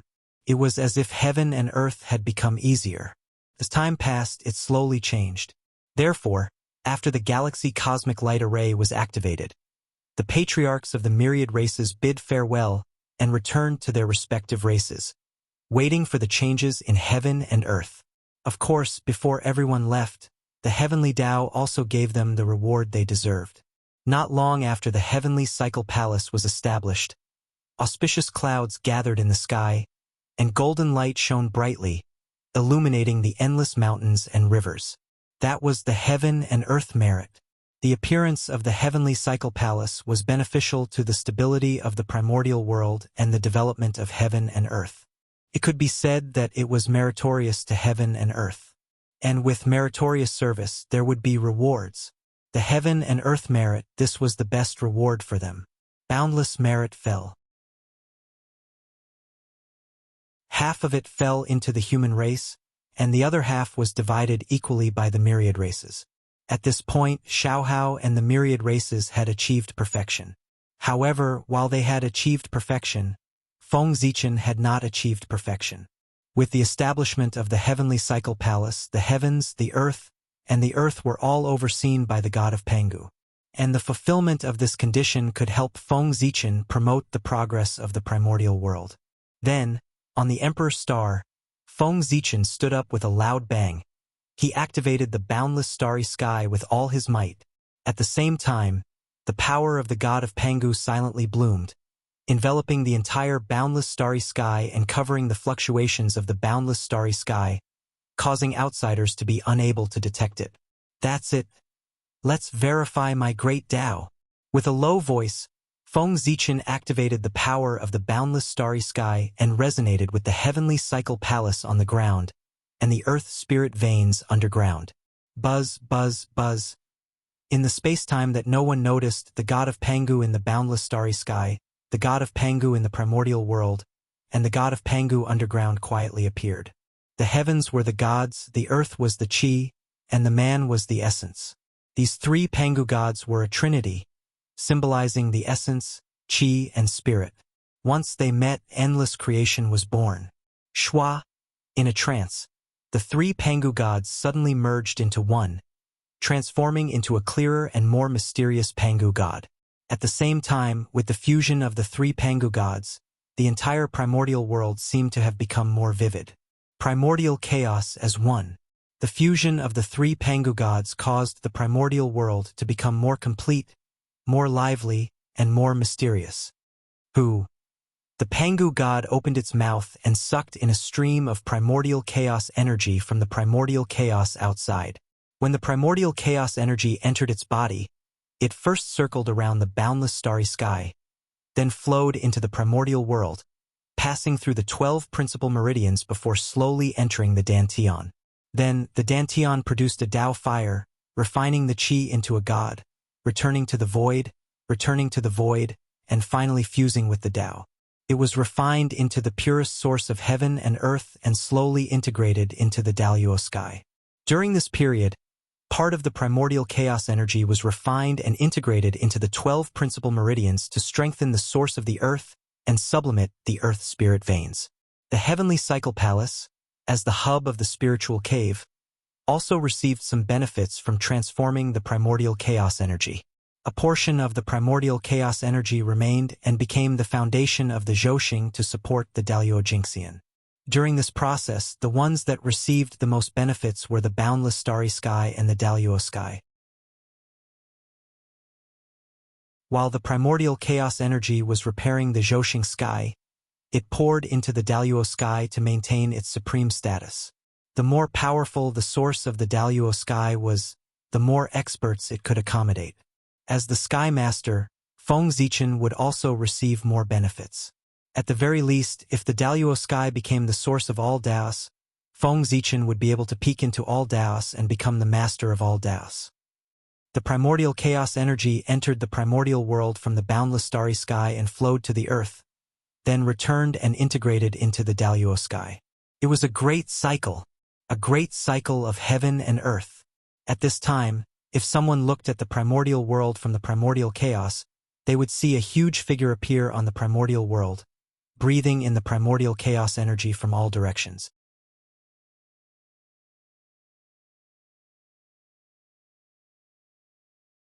Chapter 642.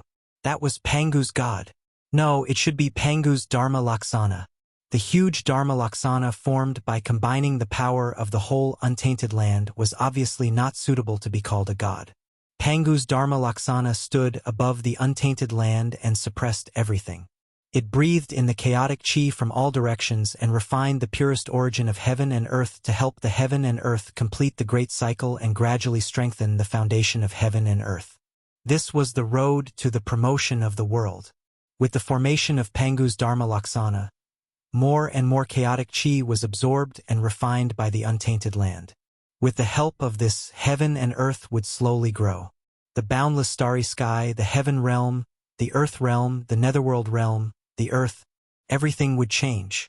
Everything was developing in a good direction. However, there was one thing that made people helpless. That was, after Pangu's Dharma Laksana was formed, heaven and earth would undoubtedly become more prosperous. Under the influence of this, more congenital chi would emerge between heaven and earth.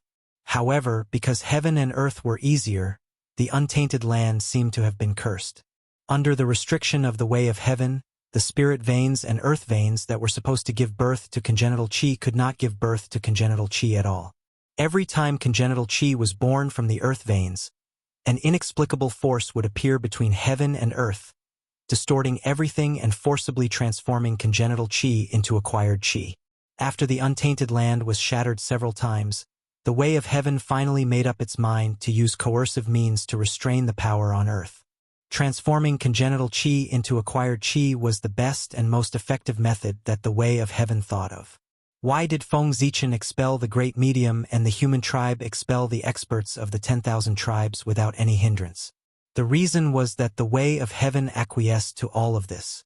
The way of heaven was very happy to see Daluo Jinxian and the existences above Daluo Jinxian leave the untainted land one after another. Therefore, not only would it not obstruct them, but it would also secretly help. This was also one of the reasons why the great medium did not have much resistance. In the untainted land, defying the way of heaven was not a small matter, but a fatal matter. If it wasn't for the heavenly Tao, how could the powerful beings leave so easily? Did they really think that the names of the sages Feng Zichen and Zenyuanzi were so useful? If their names were really so useful, the primordial world would have been peaceful long ago. Of course, the restrictions of the heavenly Tao. It was only aimed at the primordial world. The heaven realm and the other great worlds were not within this range. Otherwise, if the heavenly Tao dared to convert all the Kanate Chi in the entire primordial world into postnatal Chi, then the great mystical abilities who had lost hope would not mind fighting to the death with the heavenly Tao and dragging the entire world into destruction. Severing my path is worse than killing me. Even the heavenly Tao did not dare to transform the entire primordial world into the postnatal era. Therefore, the matter of heaven and earth being easier was restricted to the primitive world. This was undoubtedly a bad thing for the countless cultivators on the ground. However, it was a great thing for the untainted land. This was a form of protection for the primordial world by the heavenly Tao. The weaker the strength of the cultivators, the safer the primordial world would be. In the past, the situation of the earth being shattered would not happen again.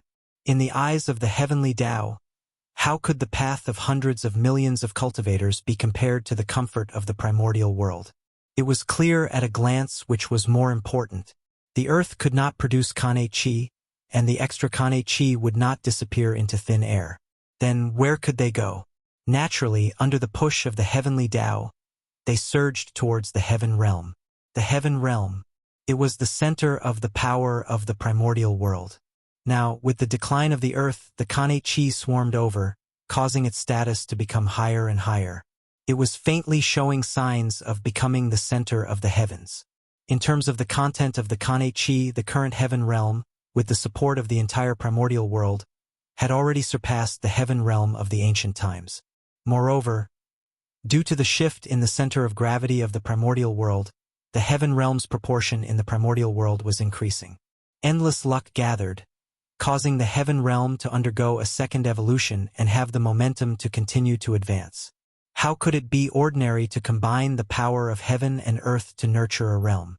The current situation of the primordial world had already evolved.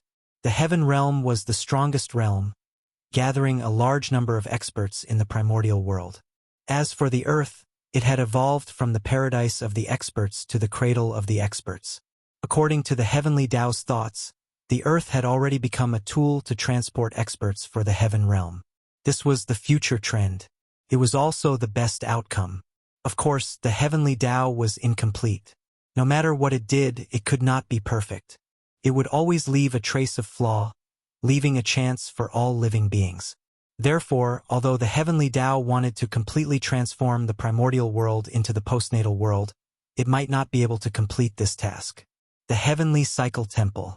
It was where the vitality of all living beings lay. The heavenly cycle temple stood on the ground. Zhouxing was connected to the earth veins of the primordial world.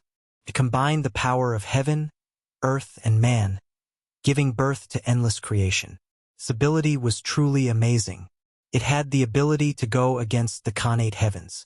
It could forcefully distort the rules of heaven and earth under the general trend of changing the world, turning the impossible into the possible, refining postnatal chi into Khanate chi. In other words, within the heavenly cycle temple, there was no need to be affected by the change of heaven and earth. One could still enjoy the treatment of the primordial world. With the heavenly Tao's ability, how could it not discover its function when it inspected the heavenly cycle temple earlier? Even so, it did not remove the function of the heavenly cycle temple. Clearly, the heavenly Tao had tacitly allowed this to happen. This meant that the heavenly Tao had recognized the heavenly cycle temple's legal status. It was a chance of survival left by heaven and earth for all living beings. The Khanate races who obtained the heavenly cycle temple were naturally very excited when they saw how useful it was. As for the Khanate races who did not obtain the heavenly cycle temple, they were secretly vexed. Some of the Khanate races even had thoughts of leaving the primordial world. Now, they were waiting for Xiaohao to ascend to the heavens so that they could follow him to the heaven realm and build a foundation. However, the happiest people after the heavenly cycle temple was established were none other than the human race. As for why they were happy, it was not because the human race had the most heavenly cycle temples. Instead, as the 365 heavenly cycle temples were established in the primordial world, the 365 heavenly cycle temples in the human race's territory also underwent an inexplicable change. The two heavenly cycle temples, one big and one small, one positive and one negative, corresponded with each other. Just like the Taiji yin-yang diagram, they corresponded with each other and gave birth to endless creation. The establishment of the heavenly cycle temple in the primordial world had undoubtedly greatly stimulated the human race's heavenly cycle temple, causing its power to skyrocket. One could see that under the influence of the heavenly cycle temple in the primordial world, the human race's heavenly cycle temple suddenly emitted a resplendent divine light. Countless mysterious runes soared up, forming great Tao formation patterns and seemingly undergoing a metamorphosis. Rumble. Amidst the violent vibrations, the great Tao runes on the heavenly cycle temple spread out and transformed into a huge screen of light that enveloped the entire human race's territory. At this moment, under the cover of the screen of light, the human race's territory seemed to be isolated from the primordial world. Rumble. In the human race's territory, thunder rumbled, runes danced, and laws manifested. All sorts of astonishing phenomena appeared one after another. It was as if a supreme force was distorting everything and reshaping the world. After an unknown period of time, the heavenly cycle temple gradually calmed down. The screen of light that enveloped the human race's territory also disappeared. Everything returned to normal. Upon closer inspection, the human race's territory did not seem to have changed at all compared to before the incident. It was as if everything that had just happened had not happened. However, if one were to walk into the human race's territory and carefully sense it, one would discover that the earlier incident had brought about an incomparable change to the human race's territory. Amidst the spirit chi that filled the entire void, in addition to acquired chi, there were also traces of Khanate chi in the human race's territory. That's right, it was Khanate chi. Although it was very little, but it did exist. In theory, this was impossible. Under the restrictions of the heavenly Tao, Khanate chi should not have appeared in the primordial world. Even Khanate spirit meridians could not produce Khanate chi. This was because the moment Khanate chi was produced, the power of laws would appear and distort the Khanate chi, transforming it into acquired chi. Based on this, it was truly inconceivable that Khanate chi could be produced in the human race's territory. This was all thanks to the complete heaven shrine. Tracing back to the source, one would discover that the Khanate chi in the human race's territory originated from the universal temple of the human race. It was emitted from their bodies and fused into the void. With the support of the universal temple of the primordial world, the human race's universal temple's power soared and produced even more Khanate chi. As a result, the temple could not contain it and had no choice but to disperse it. Moreover, as the temple's power soared, so did the power of God Pangu. As the power of God Pangu spread out, it distorted the laws of heaven and earth in the human race's territory and broke the restrictions of the heavenly Tao, causing a few loopholes to appear. It was these loopholes that made the impossible possible in the human race's territory. In the acquired era, Khanate chi was produced. It could also be said that the current human race had retained a trace of the primordial world's landscape. This was not to be underestimated.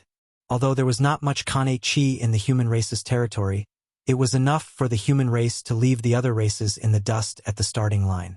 The Tao of gods and demons. The most important thing was to go against the Khanate heavens.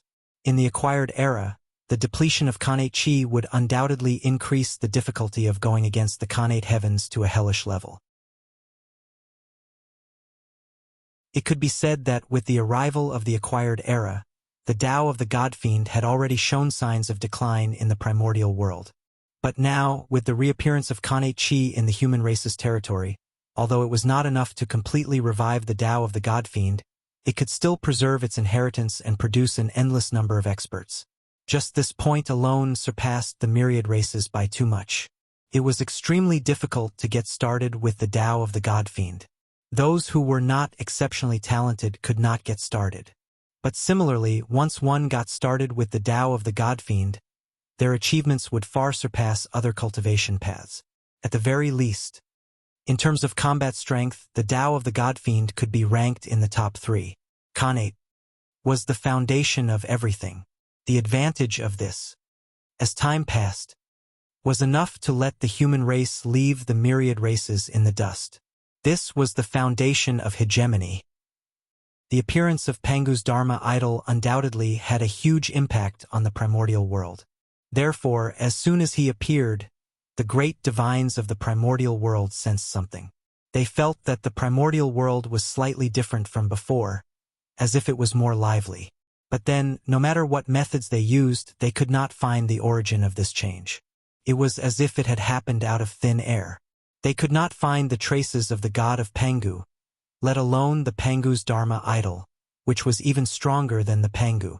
If these great divines could see the Pangu's Dharma idol, it would be a miracle. After being unable to find out the origin of the change for a long time, everyone had no choice but to give up and bury their doubts deep in their hearts. They would think about it when they had succeeded in their cultivation in the future. However, thinking about how not long ago, Pangu's will had briefly awakened and attacked the Chaos Fiend god. Everyone could not help but feel that the change in the primordial world was related to this matter. It was no wonder that they thought so. It was really too coincidental that these two things happened. Pangu's will had just awakened, and the change in the primordial world happened here. It was really hard for people not to think about it. Regarding this point, Feng Zichen did not expect it either, because, in his plan, he did not think that Pangu's will would suddenly awaken. After all, who would have thought that Pangu would respond to the sacrifice of all living beings and attack the Chaos Fiend God? This was completely unexpected. However, it had to be said that this matter happened very coincidentally. It made the great divines connect the change in the primordial world with it, so as to avoid Feng Zichen's exposure. Compared to Feng Zichen's action to promote the progress of the primordial world, it was obviously more reasonable for Pangu to take action. Even the god of Pangu's strength is comparable to the ninth heaven of Hunyuan. How powerful is the Pangu's Dharma Laksana, which is even stronger. I wonder who is so lucky to be able to test the power of Pangu's Dharma Laksana? On Ziwei Star, Feng Zichen slowly withdrew his Dharma power and looked at Pangu's Dharma Laksana, which was in an unknown time and space, and muttered to himself. The formation of Pangu's Dharma Laksana undoubtedly gave Feng Zichen another powerful trump card. The power of Pangu's Dharma Laksana, which was formed by combining the power of the primordial world, was definitely beyond imagination. He just did not know how powerful it was. Was it above the Hunyuan realm or above the infinite realm? However, although Feng Zichen was very curious, he had no intention of trying. The reason was that the power of Pangu's Dharma Laksana was too strong. With Feng Zichen's current strength, who knew what would happen if he controlled such a powerful Pangu's Dharma Laksana? It was hard to say. He could be squeezed dry in an instant, or even absorb his origin. Therefore, Feng Zichen did not dare to try carelessly. This was a life-risking trump card. Could not be used unless it was a last resort. It could only be used when he was in a desperate situation and planned to risk everything.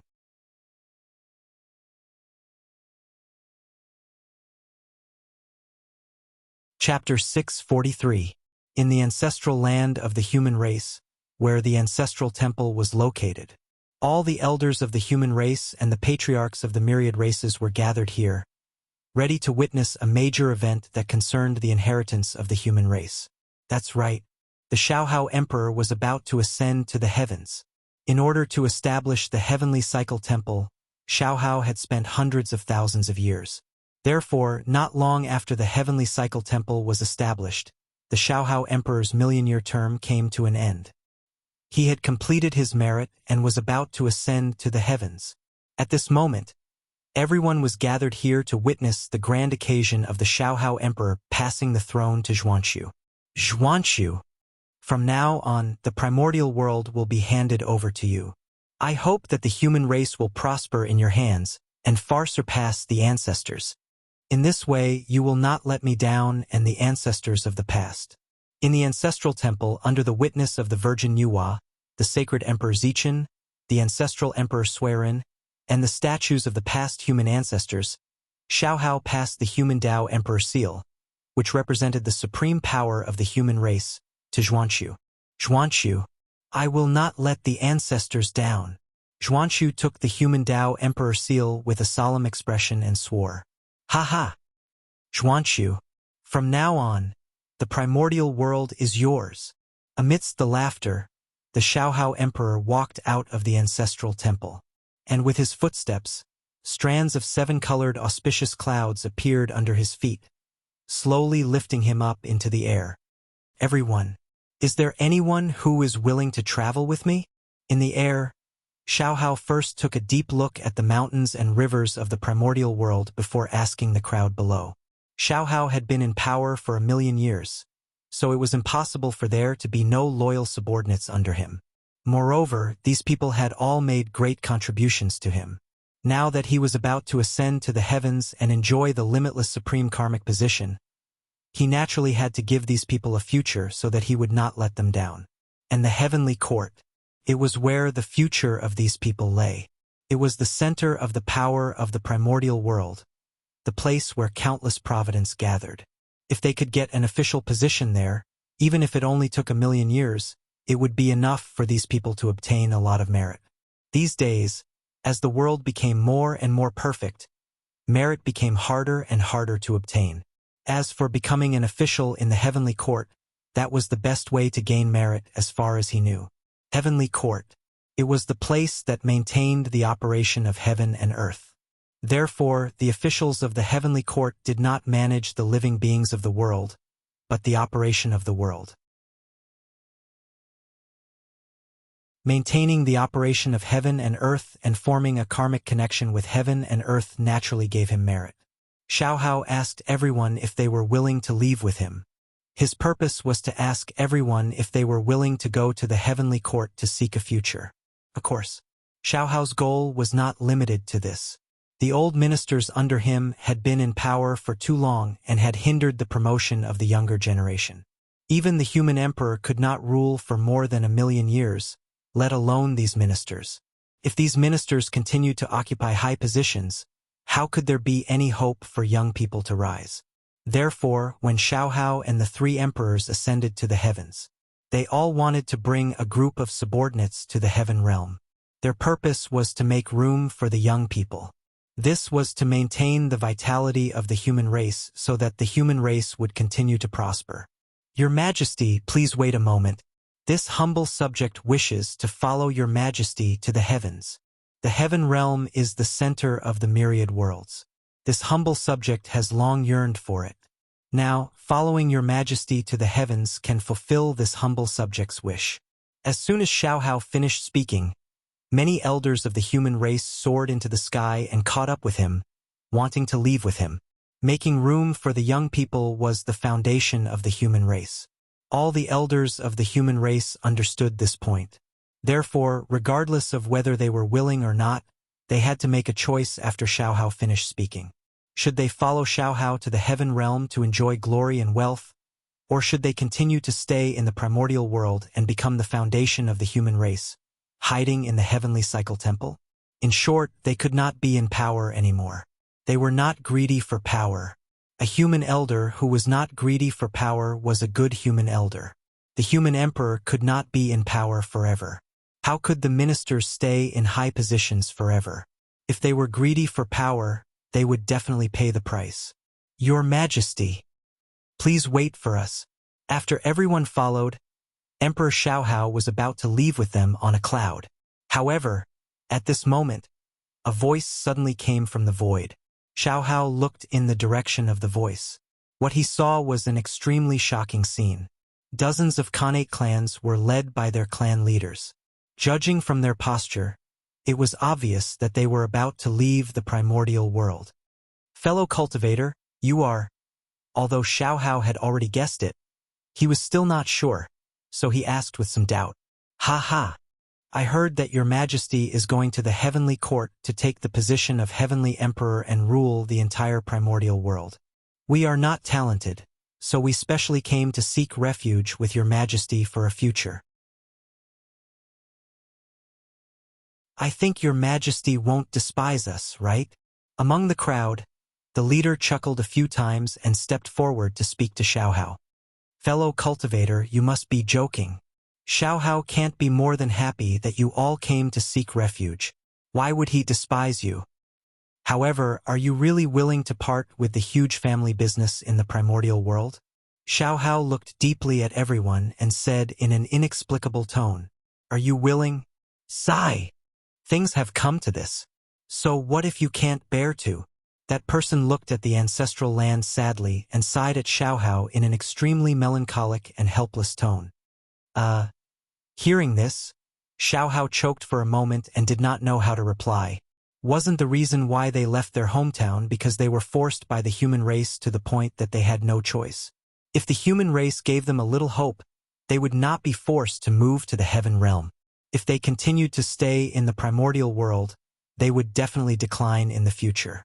However, if they left the primordial world and went to the heaven realm, there would be a chance of survival in the future. They were not stupid, so they naturally knew how to choose such a simple multiple-choice question. Haha!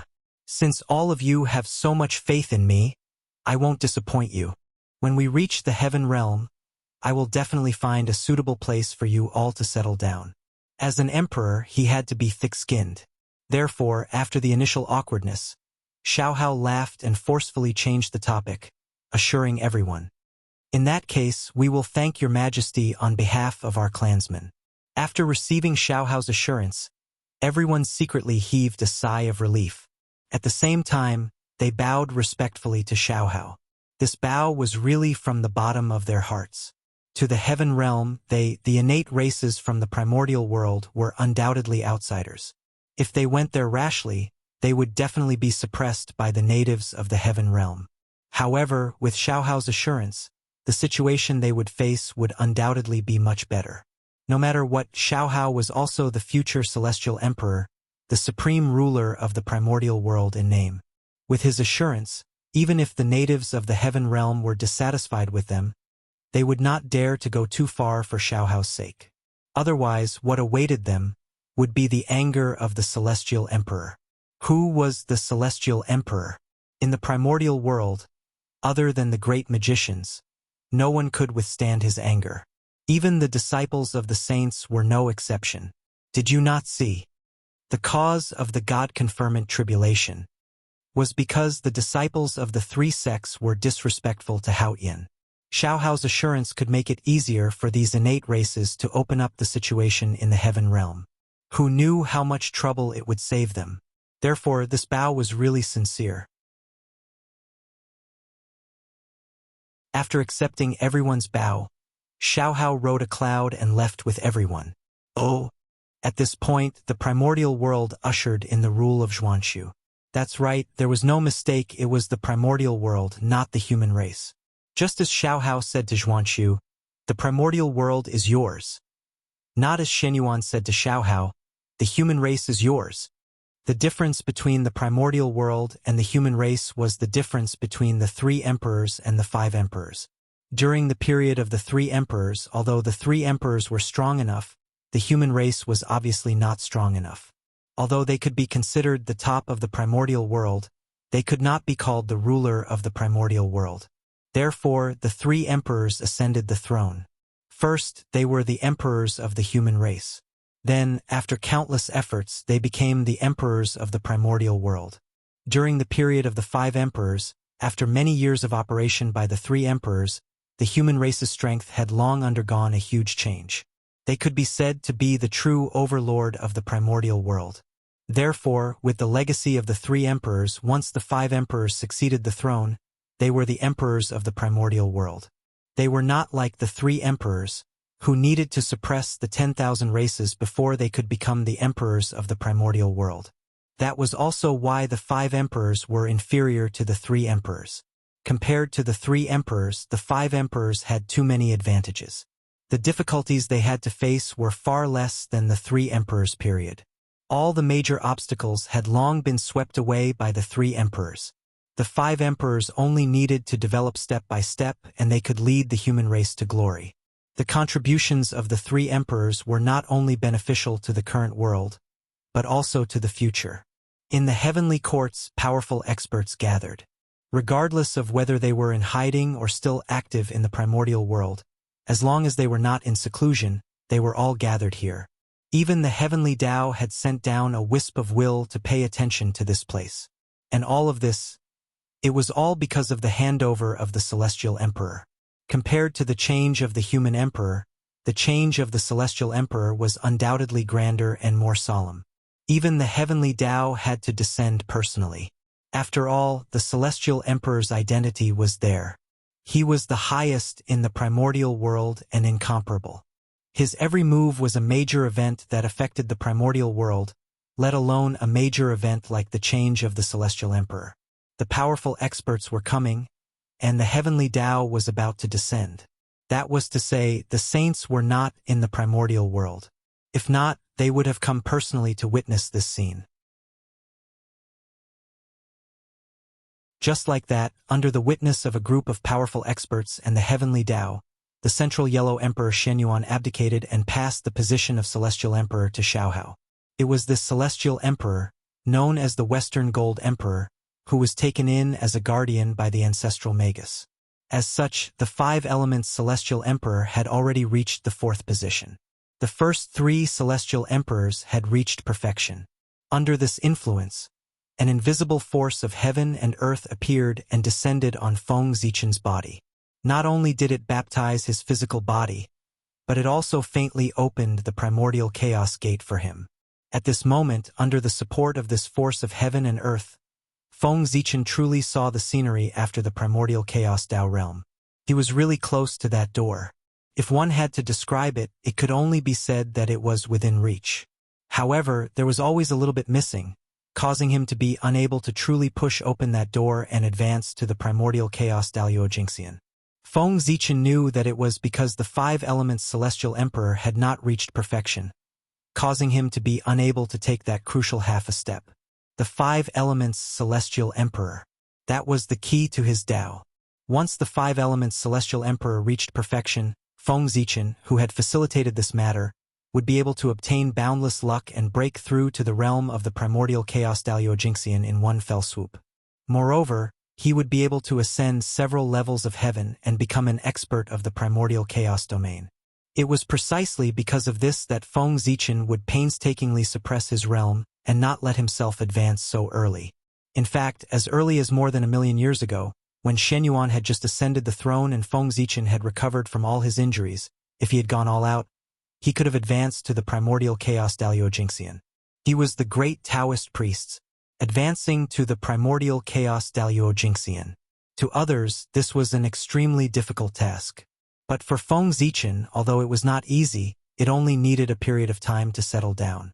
After fighting with the chaos demon gods of the primordial chaos several times, Feng Zichen had long had the capital to advance to the primordial chaos Dalio Jingxian. Especially after the battle with the demon ancestor Rahu, he broke and stood up, and his realm had been greatly sublimated. It could be said that, at that time, he had a realm comparable to the primordial chaos Dalio Jingxian. It was only because his injuries were too serious that he did not advance to the primordial chaos Dalio Jingxian. With Xuanyuan's ascension, Feng Zichen's injuries had completely recovered. He had already grasped the essence of the primordial chaos realm. In other words, he did not need to wait until the 5 elements Celestial Emperor reached perfection to reach the primordial chaos realm. As long as he wanted, he could borrow the power of the great Taoist priests in his body or the power of the boundless starry sky to break through at any time. However, Feng Zichen held back. He was unwilling to break through just like that. His ambition was great. 1 or 2 proofs could no longer satisfy him. He wanted to maximize his benefits in order to pursue greater results. Feng Zichen wanted to achieve the primordial chaos realm 3 times so that he could jump over the early stage of the primordial chaos realm in one fell swoop.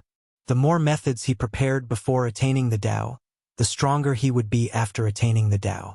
The reason why it was said that the more profound one's foundation was before the breakthrough, the better was because the breakthrough of the realm could transform all the foundations into strength. The more profound one's foundation was, the greater the benefits of the breakthrough. This was the only chance to advance by leaps and bounds. Good preparation was the key to success. If he wanted to increase his strength explosively after the breakthrough, it would be somewhat impossible. He had to slowly accumulate it step by step. Attaining the Tao 3 times was enough for Feng Zichen to enter the 4th level of the primordial chaos realm or even higher. If he used the power of the great Taoist priests in his body and the power of the boundless starry sky to directly enter the primordial chaos realm, then his achievements would only be the 3rd level of the primordial chaos realm. In this way, how could Feng Zichen be satisfied? One had to know that his target had always been a saint. As for the saint, even the weakest one, Kundi, had the 4th level of the primordial chaos realm. The 3rd level of the primordial chaos realm was not even comparable to Kundi. It would be strange if Feng Zichen was satisfied. Therefore, he wanted to pursue a higher realm. He did not want to surpass the saint, but he wanted to catch up with the saint.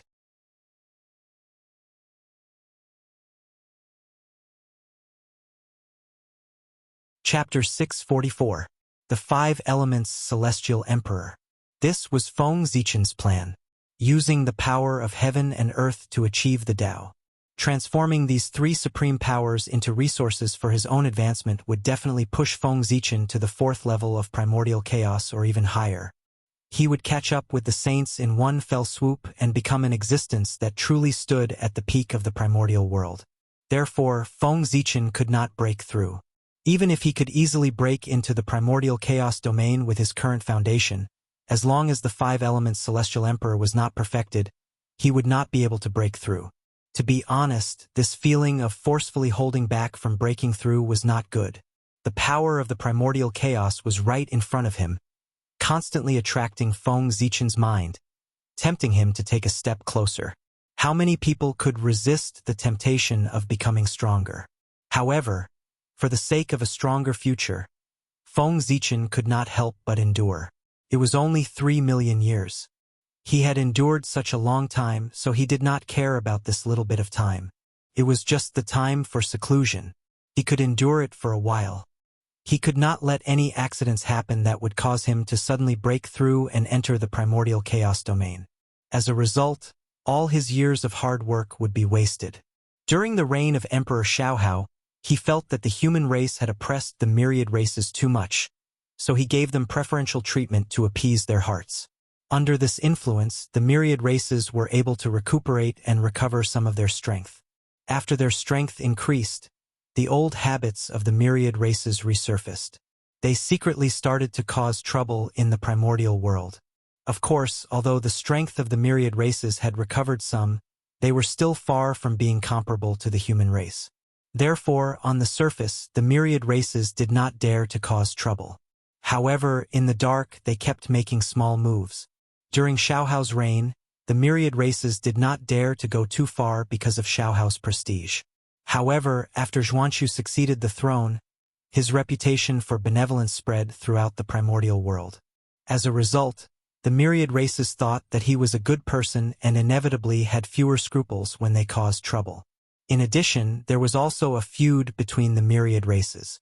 In the past, because they were dealing with the human race together, they could not attack their allies, so these feuds were temporarily put aside. But now, as the human race descended into the primordial world and unified the myriad races, the so-called Khanate alliance naturally existed in name only. The alliance was gone. Naturally, they couldn't be considered allies. As a result, the various races no longer had any misgivings and began to enter the moment of revenge. Everyone would take revenge if they had a grudge, and take revenge if they had a grudge. The primordial world, which had finally regained its peace, became chaotic as a result. Logically speaking, Xuanxu should have stopped the chaos in the primordial world. At the very least, he should have reprimanded the 10,000 races and ordered them to act calmly. However, in reality, Xuanxu didn't say a single word from start to finish. It was not because he did not want to care, but because the current Xuanxu was completely unable to free up his hands and feet to mediate the relationship between the 10,000 races. The matters of the human race were enough for him. How could he have other thoughts to consider the myriad races? Something is wrong with the human race. The friction between the myriad races continued, and the human race was not peaceful either. The hidden danger buried in the Shenyuan period suddenly erupted not long after Xuanxu succeeded the throne. It was this trouble that restrained all of Xuanxu's energy, so that he had no time to take care of the myriad races. What trouble could the human race, who was already the overlord of the primordial world, cause if the heaven realm did not interfere? Naturally, the answer came from within. When a race became invincible, its enemies would move from the outside to the inside. In other words, the human race was on the verge of civil strife. Back then, after the human emperor Shenyuan defeated Qiyu, in order to appease the hearts of the mutants, he did not attack the Zhili tribe ruthlessly. Instead, he scattered them into the various tribes. This method was indeed excellent at that time. The Zhili tribe was scattered and could not condense into a large force. Naturally, it was impossible for them to stir up any waves. In this way, the human race was doomed. However, it was obvious that Shenyuan had underestimated the methods of the mutants. At that time, the leader of the mutants saw that Qiyu was defeated and the huge Zhili tribe was scattered. His clansmen were scattered all over the primordial world. He knew that the situation was over.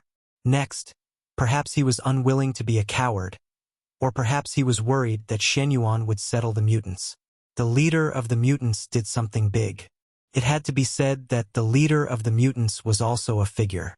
He combined the witchcraft he learned from the witch clan with the medical skills passed down by Shinnong and created the witch doctor lineage. This method combined the strengths of the two lineages. It had an incredible ability. Compared to pure medical skills, its ability was much stronger. However, it had a fatal flaw, and that was that the witch doctor technique could only be practiced by those with the bloodline of the witch clan. Just this point, it restricted most people. If not for this, the leader of the mutants could have become an ancestor and gathered supreme luck. In the future, he might have the possibility of becoming a great magician and achieving his own glory. However, it was this restriction that greatly reduced his achievements. It was fortunate that he could become a quasi-saint, not to mention a great magician. After creating the witch doctor technique, the leader of the mutants, oh no, it should be said that he was the ancestor of the witch doctor. The ancestor of the witch doctor passed down the witch doctor technique to the witchman lineage. It was this move that caused the witchman lineage, whose status had declined after the defeat of the Civil War, to greatly increase their importance in the human race. Not only did their status increase again, but they even faintly had the tendency to be on par with the royal family. After all, who could guarantee that they would never be injured? After the witch doctor technique spread, the status of the witchman lineage in the human race gradually became prominent, and they even obtained a great right to speak. The power of the witchman lineage could be explained by one thing. At this time, there were countless human tribes of all sizes in the primordial world, and most of these tribes had their own witch doctors. The only difference was the number. The small ones had one or two, while the large ones could have hundreds or thousands. And these witch doctors had great power in the tribe. It could be said that they were second only to the tribe leader. It was to the extent that in some small tribes, some witch doctors had more power than the tribe leaders. Of course, witch doctors who had such power could no longer be called witch doctors. Instead, they were called witches and had the power to sacrifice. The important matter of the country was to sacrifice and fight. From this, it could be seen how much power the witchman lineage, who had the power to sacrifice, had in the human race. Oh, if that was the case, although the witch doctors controlled most of the power of the human race, they had no reason to divide the human race and continue to stir up internal strife. But this matter, the bad thing was the customs of the witchman lineage. As the descendants of the witchman and the human race, the witchman inherited some of the witchman's customs while inheriting the power of the witchman. For example, advocating nature, Pangu transformed into heaven and earth and created the primordial world. Based on this, the witchman believed that everything had a spirit. The mountain, the river, the sea were all formed from the flesh and blood of Pangu's father, and they should be worshipped. Therefore, the witchman liked to sacrifice. Heaven, earth, wind, rain, thunder, lightning, such natural phenomena, or famous mountains and rivers, could all become the objects of their sacrifice. Yes, the witchman lineage inherited this characteristic of the witchman. They liked to sacrifice and wanted to sacrifice everything they saw. However, as the descendants of Pangu, the witchman was born with a law and could communicate with heaven and earth. Therefore, no matter what they sacrificed, they could get a response. However, the witchman lineage, because their bloodline was not pure, they did not have this ability. With this ability, what was the difference between them and the witchman? Naturally, they were taken to the witchman. In other words, the witchman could indeed get a response when he sacrificed everything. As for the witchman, he was just going through the motions when he sacrificed everything. Not only was it useless, it was also easy for some people with ulterior motives to take advantage of it. For example, when some small tribes were sacrificing, if a special living being passed by and coveted the offerings of the human race, they could use the time when everyone was sacrificing to give a response. This way, the special living being would transform. It would become the sacrificial spirit of this tribe and enjoy its offerings. Actually, this was nothing. As the saying goes, you have to pay for what you get. Since these special living beings enjoyed the offerings of the human tribe, they naturally had to protect this place to repay the karma. The special living beings received benefits, and the safety of the human tribe was also guaranteed. This was a good thing that was mutually beneficial, and they should not be too worried. However, the problem was that there were evil gods, chaos demon gods, wreaking havoc in the primordial world. It was inevitable that the chaos demon gods would sense the random sacrifices of the human tribe. This gave the chaos demon gods a chance to interfere in the primordial world. The chaos fiend celestial was naturally the best at bewitching people. It was because the chaos demon gods were powerful enough. With the size of the primordial world, no one could resist such a powerful temptation. As for karma, if it was the karma of the chaos, they might have some concerns. However, they would not care about the karma of the primordial world.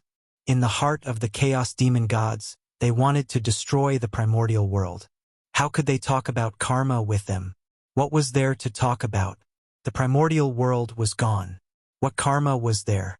The primordial world had returned to ruins, and everything had returned to zero. Naturally, there was no karma. Therefore, the chaos demon gods were very unscrupulous when they did things. Oh, under the bewitchment of the chaos demon gods, it was not surprising that anything would happen. For a moment, in the primordial world, monsters were everywhere, and it was a complete mess. Moreover, under the bewitchment of the chaos, the conflicts between the various tribes began to intensify. As a result, the internal strife of the human race was not chaotic. The situation was even more chaotic than that of the myriad races. And this was the current situation of the human race. When there were more people, there were more problems. The internal conflicts of the human race were much more complicated than those of the myriad races. Xuanxu had a headache because of this. To be honest, this kind of thing was really not Xuanxu's fault. Even among brothers, there were times when they were not on good terms. Needless to say, the relationship between the major tribes had long been so far apart. It would be strange if there were no disputes. Even without the instigation of the chaos demon gods, conflicts between the major tribes were bound to happen. The difference was only a matter of time. The instigation of the chaos demon gods could only be said to have further intensified the conflict, causing it to erupt in advance. This was unavoidable. It was also a conflict that had accumulated over countless years, could erupt at any time. Xuanxu could only say that he was unlucky to have caught up with this matter during his term. However, since he had caught up, then there was no reason to escape. He needed to think of a way to solve it, and this, perhaps, was the test of heaven and earth for Xuanxu. Oh, in fact, to quell this internal strife, it was not difficult for Xuanxu. This was not because of his invincible strength in the primordial world, but because of the unique system of the human race. In order to ensure that the human race's experts would continue to exist, the human race's experts often went out to search for geniuses and brought them back to the human race's ancestral land to nurture them. After countless years of accumulation, most of the human race's experts were gathered in the human race's ancestral land. They were absolutely loyal to the human race. They were the mainstay of the human race and the most powerful warriors of the human race. They were the foundation of the human race. There were no traces of great divine abilities or even saints on them. No matter how one looked at it, it was a good thing for the human race's disciples to become disciples of great divine abilities or even saints. They could borrow power for the human race. However, all of this was based on the fact that the human race and the great divine abilities lived in harmony. If one day the human race and the great divine abilities fell out and went against each other, then what would the human race who had become disciples of the great divine abilities do? Would they help the human race, help the sect, or not help either side? Regarding this, Feng Zichen did not know. Nor did he want to know. He only knew. The human heart could not withstand the test. Therefore, he had to prepare for the worst, in case it was just in case. If those clansmen were not useful at the critical moment, or even betrayed the human race at the last minute, then the human race would be in big trouble. Just in case, this was why there was a group of experts in the ancestral land. These experts that the human race nurtured themselves were the most solid fortress of the human race. Although Feng Zichen could not guarantee their absolute loyalty, compared to those clansmen who lived outside all year round, these clansmen who were personally nurtured were undoubtedly more trustworthy. No system could be absolutely perfect. Although the ancestral land was trying its best to find geniuses, there would still be some fish that escaped the net. However, these buried geniuses were extremely few in number and did not affect the overall situation. It was because of this system that the ancestral land of the human race gathered about 70% of the human race's strength. Excluding those clansmen who belonged to the great divine abilities, the experts in the countless tribes added together did not exceed 10% of the human race's experts. In this way, if Xuanxu was determined to calm the riot, it would not take much effort at all. The difference in strength between them was too great. But even so, Xuanxu did not make a move. Although the riot in the tribe was easy to calm, if the source was not solved, his actions would be meaningless. The riot could be repeated at any time. So, if he wanted to solve this matter completely, he could only eliminate the source. And what was the source of the riot in the tribe? Xuanxu indicated that no matter what it was in the past, it would be the instigation of the chaos demon god now. This would be an internal conflict. To the outside world, he just did not know. These evil gods that suddenly appeared, were they easy to deal with?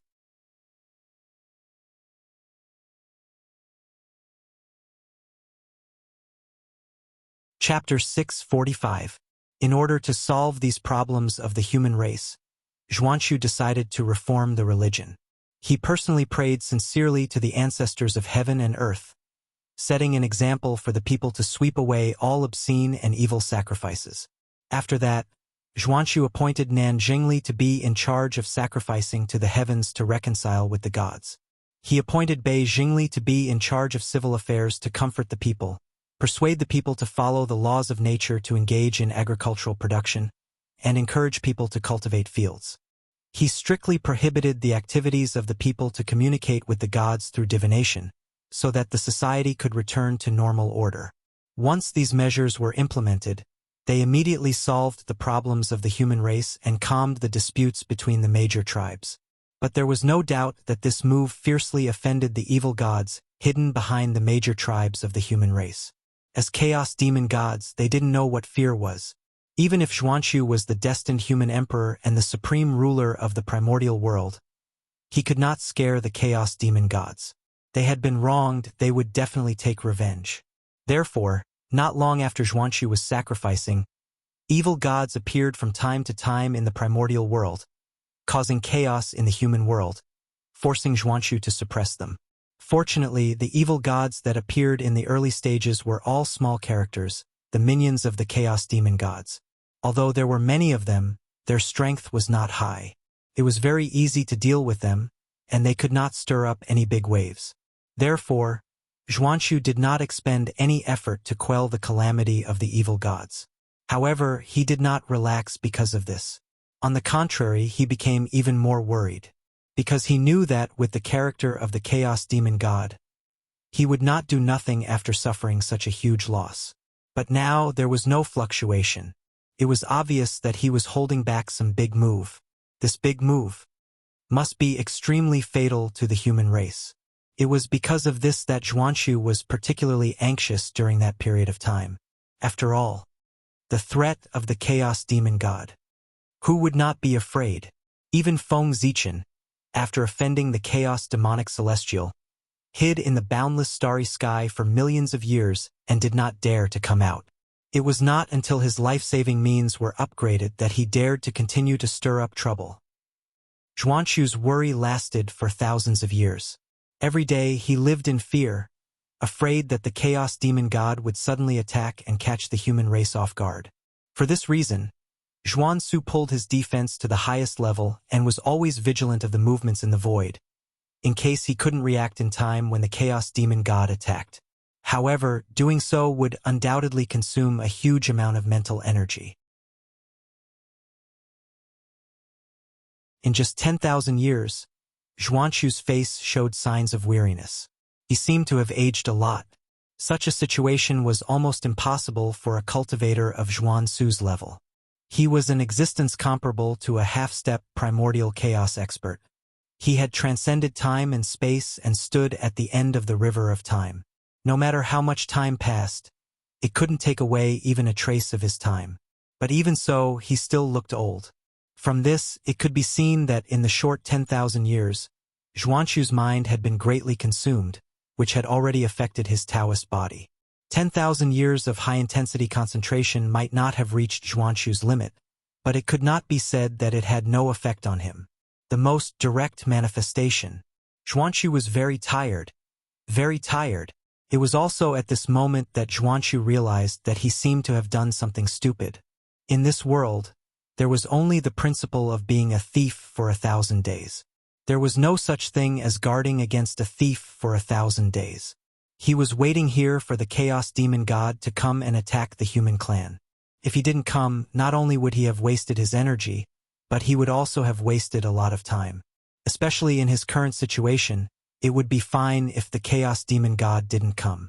If he came, it would be wrong if he could only use 80% of his strength. Before the battle, he had already lost half of it. In this case, how could he fight? Being forced to defend meant that the human clan had fallen into a passive state. This was not good. Passive. It was not the style of the human clan. Taking the initiative was. At this moment, Zhuan-Su had an idea in his heart. He decided to change his strategy and turn passive into active to seize the initiative. And Zhuan-Su's idea was very simple. It was to implement the great plan of heaven and earth isolation. Once heaven and earth isolation succeeded, from then on, humans and gods would be separated. It would be difficult for the powerful to interfere in the primordial world. At that time, if the Chaos Demon God wanted to deal with the human clan, what they would have to face was not the human clan, but the laws of heaven and earth of the entire primordial world. Well, wasn't the Chaos Demon God holding back a big move? This was something that the human clan could not stop. Since that was the case, the human clan would be more straightforward and completely ignore the Chaos Demon God. They only hoped to complete the plan of heaven and earth isolation before the Chaos Demon God attacked. In this way, no matter what methods the Chaos Demon God had, he would not be able to hit the human clan. In this way, wouldn't the crisis of the human clan be resolved? Cutting off all risks from the source was the only way to ensure that everything was fine. Zhuan-Su was also a man of action. This was not just as he had an idea in his heart. After a short rest, he directly put it into action. And the first thing he had to do was to calm the disputes between the myriad clans. If he wanted to complete the plan of heaven and earth isolation, at the very least, he had to stabilize the primordial world first. What could be done in the chaotic primordial world? And it was not difficult for Zhuan-Su to restore peace to the primordial world. The myriad clans were not the human clan. He did not have so many scruples when attacking them. He could directly use his powerful strength to intimidate them. In the end, the primordial world was still a place where strength spoke. If one was strong, they could do whatever they wanted. Therefore, it was fine if Zhuan-Su did not speak.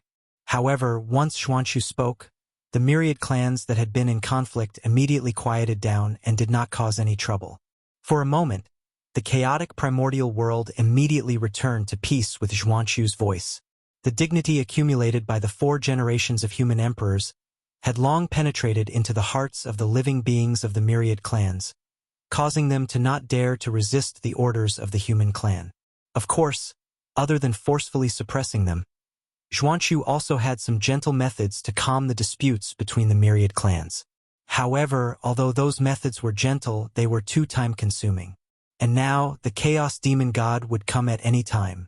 Zhuan-Su did not have the time to slowly waste time with the myriad clans. Naturally, he chose the method that would take the shortest time. Since the myriad clans had been calmed, Zhuan-Su did not stand on ceremony with them.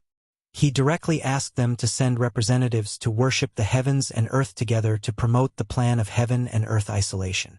Heaven and earth isolation. As the name implied, it was to cut off the connection between the heavens and earth. How should one put it? If it was only to restrict ordinary immortals, then this matter would be very simple. There was no need to use the power of the entire myriad clans. Only Xuanxu alone would be enough. However, from the beginning, the purpose of the plan of heaven and earth isolation was not to restrict ordinary immortals, but all immortals, as well as the high and mighty great divine abilities. After heaven and earth isolation, humans and gods would be separated. This person referred to ordinary living beings and cultivators who had yet to become immortals. And that God referred to the immortal path and all living beings above it. It was naturally very difficult to do this. Not to mention Xuanxu, even the power of the entire human clan was far from being able to do this. The strength of the great divine abilities could be seen from their means that could destroy the heavens and earth. The difficulty of restricting the power of such figures outside the primordial world could be imagined. It could not be done without integrating the power of the entire primordial world. Therefore, Xuanxu called upon the myriad clans to worship the heavens and earth together with him to borrow the power of the heavens and earth to promote the implementation of heaven and earth isolation. Without the help of the myriad clans, Xuanxu could not exert the power of heaven and earth isolation to the greatest extent. Of course, under normal circumstances, even with the help of the myriad clans, it was very difficult for Xuanxu to do this. After all, the great divine abilities of the primordial world were not made of clay. All of them had extremely good tempers. They could watch Xuanxu push the heaven and earth isolation to proceed without doing anything. They would definitely be unhappy and would even secretly destroy it. However, that would only happen under normal circumstances. The current situation was obviously not normal, because the heavenly Tao was disappointed in the great divine abilities. The great divine abilities might not be willing to see the heaven and earth isolation, but the heavenly Tao was definitely willing to see it. Xuanxu's actions were following the heavens. Naturally, the heavens were helping him. How could he fail? If those great divine abilities dared to interfere, they would be going against the heavens and would be punished by the heavens. Especially when their butts were not clean to begin with, if the great divine abilities dared to go against the heavens, the outcome would be even more worrying. And the great divine abilities of the primordial world. Were their butts clean? That was obviously not clean. One had to know that during the Great Magi-Demon War, it was not only the ancestral shaman, Dijun, and Tai Yi who interrupted Mount Buzhou. There were also the contributions of these great divine abilities. To be honest, there were too many great divine abilities at that time. Almost all the famous and unknown great divine abilities of the primordial world were included. This meant that the great divine abilities of the primordial world, one after another, almost all of them were burdened with the crime of destroying the world. How great was the crime of destroying the world? It was enough for those great divine abilities to die thousands of times. Although the heavenly Tao did not settle this matter because those great divine abilities had acted in time to remedy the situation and made a great contribution in saving the world. However, there was no settlement. It did not mean that this matter was over just like that. The heavenly Tao had always remembered. It was waiting for those great divine abilities to make a mistake and settle the score. The origin of a great divine ability was even greater than a major kiliocosm. If it returned to the world, who knew how many benefits it would bring to the world? The heavenly Tao had been coveting this for a long time. Now he was not afraid that the great divine abilities would make mistakes. Was afraid that they would not make mistakes. Under such circumstances, all the great divine abilities were in danger. How could they dare to easily touch the heavenly Tao's eyebrows? Wouldn't that be giving the heavenly Tao a handle so that they could cause trouble for themselves? Therefore, Feng Zichen concluded Xuanxu's plan to cut off heaven and earth. It could be carried out very smoothly. No one dared to stop it. In the center of the primordial world, the original ruins of Mount Buzhou, where the world tree was now, human Emperor Xuanxu, together with the elders of the human race and the patriarchs of the 10,000 races, was here to sacrifice to heaven and earth. This was the place where Pangu had fallen and transformed into all living things of heaven and earth. It was also the center of the primordial world and the place closest to the origin of heaven and earth. Therefore, this place had become the best place to sacrifice to heaven and earth. Back then, the Magi had sacrificed to Pangu here. In the primordial world, Pangu was greater than heaven and earth. Then, even Pangu could be sacrificed here. It was naturally more than enough to sacrifice to heaven and earth. That was the truth. Not only did the Magi sacrifice to Pangu here, but Dijun also sacrificed to heaven and earth here when he established the demon race. Could be said that, whenever there was something important to report to heaven and earth, this place was the best choice. Today, Xuanxu wanted to borrow the power of heaven and earth to cut off heaven and earth. Of course, he had to sacrifice to heaven and earth here to get the best response. Around the world tree, in front of the nothingness realm, Xuanxu gathered the power of 10,000 races, gathered the earth of the primordial world, and fused the blood of all living beings to create a 9-colored altar to sacrifice to heaven and earth. The heavenly Tao is above. Today, Xuanxu of the human race has sensed that on the primordial world, humans and gods live together and invade each other, causing the earth to lose its order and the world to lose its order. Therefore, Xuanxu specially led the 10,000 races to plead with the heavenly Tao and used supreme methods to cut off heaven and earth, causing humans and gods to be separated and not invade each other. May the heavenly Tao be the judge.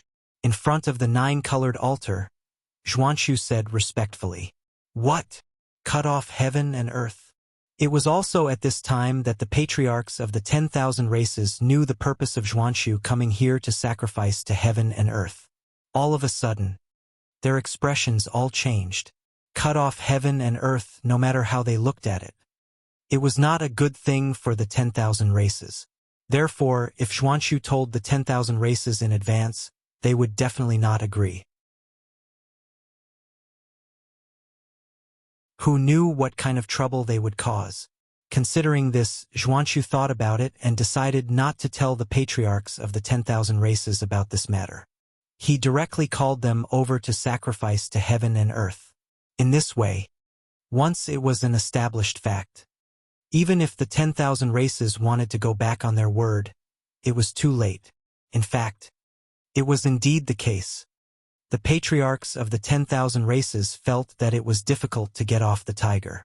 If they had known Xuanxu's purpose, they would not have come even if they were beaten to death. But now they were already here. It would be difficult for them to leave now, especially at this moment, when things had already reached the final step. They could not leave. If they left now, not to mention how Xuanxu would take revenge on them later. Just say that the heavenly Tao in the sky would not let them off now. It would definitely let them know the consequences of using the heavenly Tao. When one's cultivation reached the Taijingxian, they could be considered to have obtained the Tao. They could sense the existence of the heavenly Tao in the unseen world. And to be able to become the leader of a clan, their strength was at least at the late stage of the Taijingxian realm. Therefore, the patriarchs of the 10,000 races could clearly sense that after Xuanxu's sacrifice, the heavenly Tao was getting more and more excited. Didn't the heavenly Tao's performance mean that Xuanxu's actions were in accordance with the heavens? In this case, how could the patriarchs of the 10,000 races dare to leave just like that? Wouldn't that offend the heavenly Tao? Compared to the great divinities, the Taijingxian was undoubtedly more afraid of the heavenly Tao. That was because the great divinities had the ability to fall out with the heavenly Tao. If the great divinities were really forced into a corner, they would really dare to perish together with the heavens and earth. As for primordial unity golden immortals, it was obvious that they could not do that. Therefore, with their low strength, they could only be at the mercy of the heavenly Tao. You're tuning in to the Legend of the Vagabond YouTube channel. Don't forget to subscribe and join us on this journey to catch the most captivating stories.